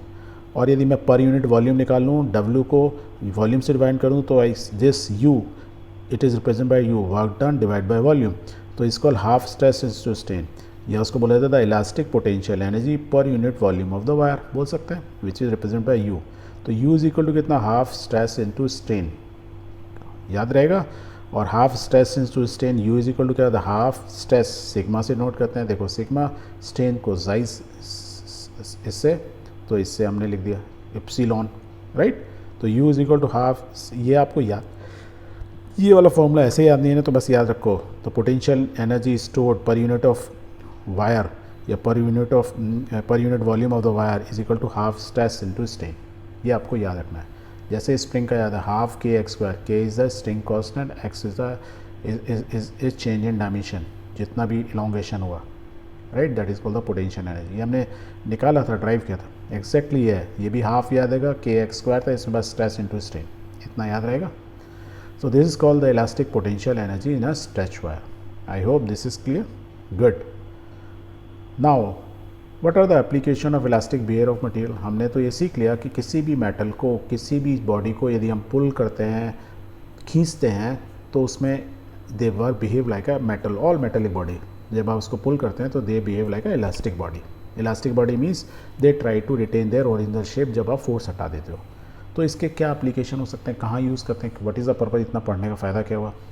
जैसे सुई धागा आपने देखा है, तो सुई जो यूज़ करते हो, यदि उसमें इलास्टिसिटी नहीं हो, यदि आप सिलते हो तो उससे बहुत तरह के बेंडिंग फोर्स आते हैं ना। आप सुई को पकड़ के भी कभी खींचते हो, तो पुल भी करते हो, पीछे से कभी कभी प्रेस भी करते हो, है ना, पीछे की तरफ से धक्का मारते हो, मोटी चीज़ में सुई घुसानी है तो ताकत लगाते हो, तो यार कंप्रेसिव है, तो हर तरह के फोर्स आए, कंप्रेशन भी होता है, एलोंगेशन भी होता है, और कभी कभी किसी चीज़ में नीचे ऊपर घुमा करते हैं तो बेंडिंग फोर्स भी आ रहे हैं, तो शेयरिंग भी हो रही है, हर तरह का फोर्स लग रहा है। तो इट इज़ इम्पॉर्टेंट कि हम किस मटेरियल से सुई को बनाएं, निडल को बनाएं। सेम वे में घर आप देखोगे, उसमें ना आंधी तूफान बारिश सब में काम करना है उसका। So these are the things, the material property बहुत इंपॉर्टेंट है किसी चीज़ के डिज़ाइनिंग में। ब्रिज बनाओगे, ब्रिज पे आंधी तूफान चल रहे हैं, हवा चल रही हैं, गाड़ियाँ चल रही हैं, हल्की भारी सब, कभी किधर ज़्यादा किधर, तो मीन्स उसमें इलास्टिसिटी बहुत इंपॉर्टेंट है, जितना इलास्टिक होगा उतना ही वो है। कार्स, व्हीकल्स, तो मीन्स हम जो भी बॉडी, प्लेन, कुछ भी हो, उसमें हमारे लिए the application of elastic behaviour of the material is very very important. Not only that, यदि हम आयरन बोलें, राइट, यदि मैं खाली आयरन ही बोल दूँ, तो आयरन की मैं I know the elastic properties, यदि मैं बोलूँ इतना मोटा इतना पतला है, तो उससे भी हम पता लगा सकते हैं उसकी इलास्टिसिटी। बट इलास्टिसिटी एक चीज़ और से भी बिहेव करती है, उसकी शेप क्या है, शेप आल्सो इम्पॉर्टेंट। आयरन का ही तो है, बट उसकी देखो शेप डिफरेंट होती हैं। आप देखोगे क्रॉस सेक्शन, आप अपना घर में पोल खरीदते हो, स्क्वायर शेप में भी होते हैं, सर्कुलर भी होते हैं, इस टाइप के भी होते हैं, कोई आई बीम्स होती हैं, है ना, एच बीम्स होती हैं, ये सी सेक्शन हो गया, ये टी सेक्शन हो गया, ये एंगल हो गया, एंगल फॉर्म में, ये टी सेक्शन हो गया, टी। तो ये अलग अलग सेक्शन होते हैं, क्योंकि डिज़ाइन से भी बहुत फ़र्क पड़ जाता है on the elastic properties of the material, या मटेरियल बोले ये स्ट्रक्चर जो भी आपने डिज़ाइन किया, क्योंकि ये अलग अलग डिज़ाइन में घर बनाते समय ना अलग अलग चीज़ें होती हैं। प्लेन बनाते समय हम अलग, मटेरियल तो अलग करें, design is also very very important thing, right. अब हम क्रेन हैं, क्रेन के अंदर ना जब ये जो वायर रोप होती है, स्पेशली क्रेन तो है ही इंपॉर्टेंट, उसमें ये वायर रोप होती है जो ऊपर लगी हुई है, इसका भी डिज़ाइन बहुत इंपॉर्टेंट होता है। यदि इसको क्या बोलते हैं, वायर रोप, ये जो है ये जो लगी हुई है ना रोप्स टाइप की, इनको बोलते हैं वायर, क्योंकि वायर से बनी हुई है। अब वायर से बनी हुई रोप भी ध्यान से देखोगे ना, इसका बहुत तरह के डिज़ाइन होते हैं। जैसे ये स्ट्रक्चर, स्टील स्ट्रक्चर के डिफरेंट डिज़ाइन होते हैं, क्योंकि इनकी स्ट्रेंथ अलग अलग हो जाती है। तो देखो एक वायर है, उसमें बहुत सारे वायर के बना के एक स्ट्रैंड बना दिया। पहले एक सेंटर वायर होता है, उसके चारों तरफ बहुत सारे बनाए स्ट्रैंड। अब एक उसको बहुत सारे देखो कोर के ऊपर लिपेट दिया, राइट। अब यदि इसका क्रॉस सेक्शन में देखो ना, देखो इतने तरह के अरेंजमेंट होते हैं, अलग अलग तरह के अरेंजमेंट होते हैं। Why different type of arrangement? Because आप लकड़ी का घर ऐसे भी बना सकते थे, कोई और बंदा दूसरे तरीके से बना सकता है। That means design is also very important. क्यों इंपॉर्टेंट है? क्योंकि प्रॉपर्टीज़ यदि आपको क्लियर हैं और डिज़ाइन यदि आपको प्रॉपर्टी मीन्स किस तरह का डिज़ाइन आप ले रहे हैं, उससे ओवरऑल स्ट्रेंथ, तो overall strength of the material it not only depend on the properties of the material, it also depend on the structure, कौन सा डिज़ाइन हमने फॉलो किया।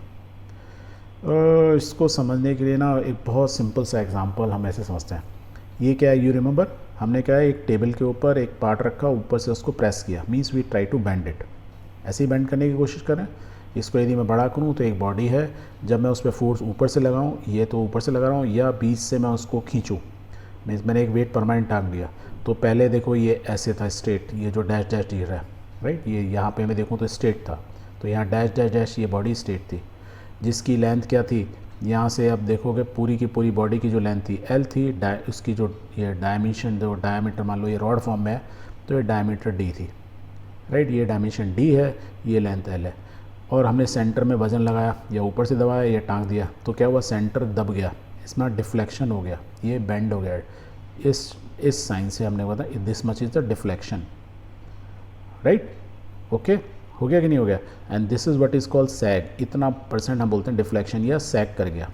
यदि मैं वेट हटा दूंगा तो ये वापस अपनी पोजीशन में आ जाएगा, डिफ्लेक्शन गायब हो गया। ये कहाँ काम आता है, हमारे ब्रिज वगैरह में। ब्रिज में ये मटेरियल प्रॉपर्टी बहुत इंपॉर्टेंट होती है, पर हमने क्या हुआ, मटेरियल प्रॉपर्टी के साथ उसका डिज़ाइन भी बहुत इंपॉर्टेंट होता है। यदि आप इस ब्रिज को ध्यान से देखो तो यदि आपने पिक्चरों में देखे होंगे ना, तो ब्रिज की ये जो साइड एज होती है, it is not a straight, कोई स्ट्रेट ऐसे करके, जैसे ये ऐसे करके बीम नहीं होती है। क्या होता है, it look something like this, ऐसे कुछ करके होता है ना, ये वाला जो हिस्सा, ये जो दिख रहा है ध्यान से देखोगे, it is something like this. या मैं आपको बोलूँ एक प्लेन पेपर लो, और प्लेन पेपर को ना आप ऐसे फोल्ड करो, राइट। प्लेन पेपर को यदि मैं ऐसे रखता और उसके ऊपर एक इसको ऐसे वेट टांग दो, तो प्लेन पेपर तो फट जाता। पर यदि प्लेन पेपर को मैंने ऐसे फोल्ड कर दिया, इस फॉर्म में कर दिया, तो देखो पेपर इज़ सेम, उसकी प्रॉपर्टी सेम है, बस मैंने उसका डिज़ाइन चेंज किया। और इसके ऊपर यदि मैं एक ब्रिक रख दूँ तो आप देखोगे it is same paper, simple plain paper, वो इस ब्रिक को भी होल्ड कर लेगा। That means now the design has come in to play. ये जो डिज़ाइन है ये अपना अपना रोल प्ले करने लगा। तो मटेरियल के साथ साथ क्या होता है, डिज़ाइन इज़ आल्सो इम्पॉर्टेंट। तो हमने क्या देखा इस एग्जाम्पल में, हमने एक बॉडी पर बीच में सेंटर में वेट लगाया, तो उससे सैगिंग हुई, द प्रोसेस कॉल सैगिंग। और सैगिंग की वजह से क्या हुआ, सैग हुआ, मीन्स वो सैग कर गई, इतना डिफ्लेक्ट हो गई, राइट। और ये डिफ्लेक्शन निकालना है, इसका formula is very simple, it is WL³ divide by 4BD³ y, where y is the Young's modulus and B and D is the dimension। ठीक है, यदि ये बॉडी है, इसकी लेंथ ब्रेड्थ हाइट दी हुई है, तो इजीली डिफ्लेक्शन आप निकाल सकते हो if you know the weight. Centre में यदि मैं वेट टांग दूँ, I hope this is clear, okay. अब जैसे मैंने बोला कि मैं ये ब्रिज में, ये जो साइड में ब्रिज है उसमें हमने ये तो पेपर का बताया, मैंने कहा यहाँ पे भी मेटल के पीस को ऐसे जोड़ जोड़ के बनाएंगे तो उसकी स्ट्रेंथ बढ़ गई।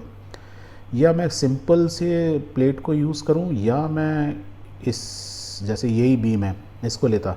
अब इसको डिफ्लेक्ट करने के दो तरीके होते हैं, ये तो एक तो मैंने सेंटर से पुल किया, या मैं ऊपर से फोर्स लगाऊंगा, there is a probability it can deflect, right. इस डिफ्लेक्शन को मैं चेंज करने के लिए, स्ट्रेंथ बढ़ाने के लिए I can make the design this way.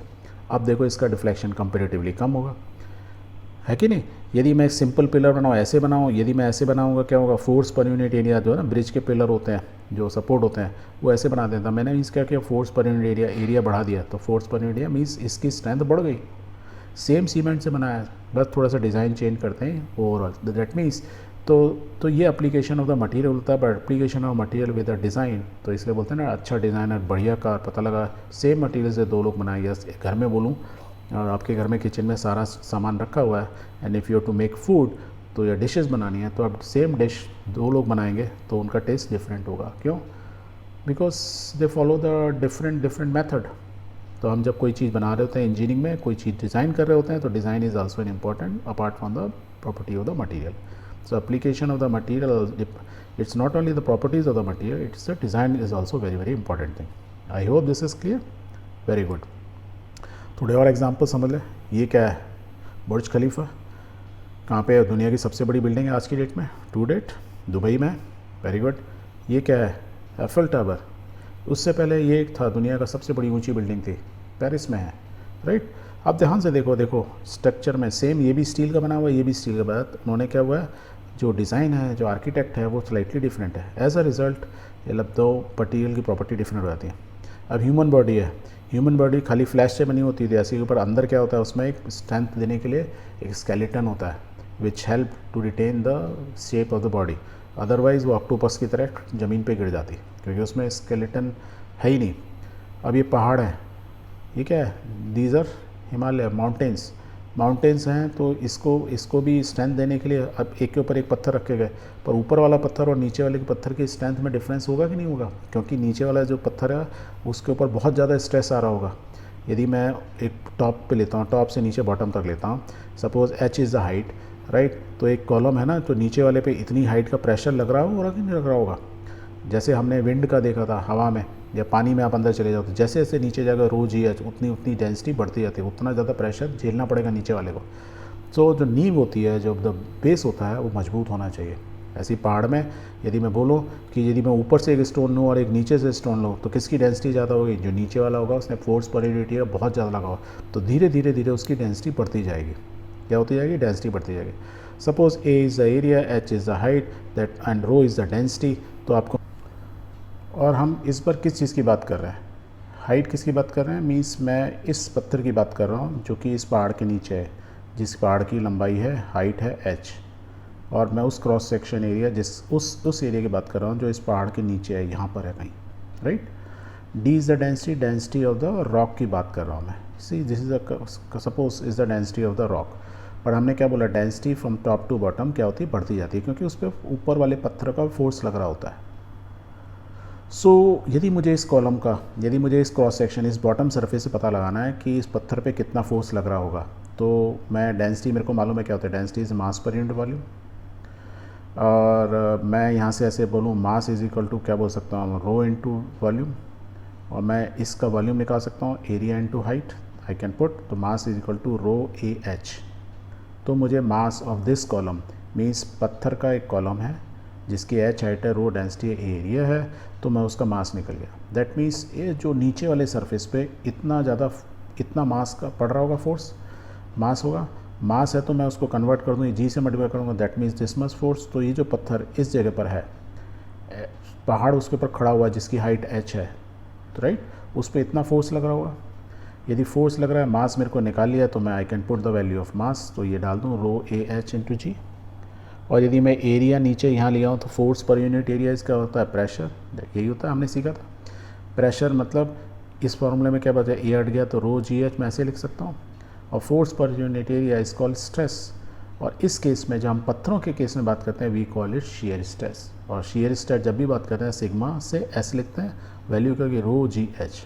It is same, जैसे पानी में फोर्स लग रहा है ना, force per unit, that is called pressure. पत्थर के केस में हम क्या बोलते हैं? Shear stress. क्यों हम शेयर स्ट्रेस बोल रहे होते हैं?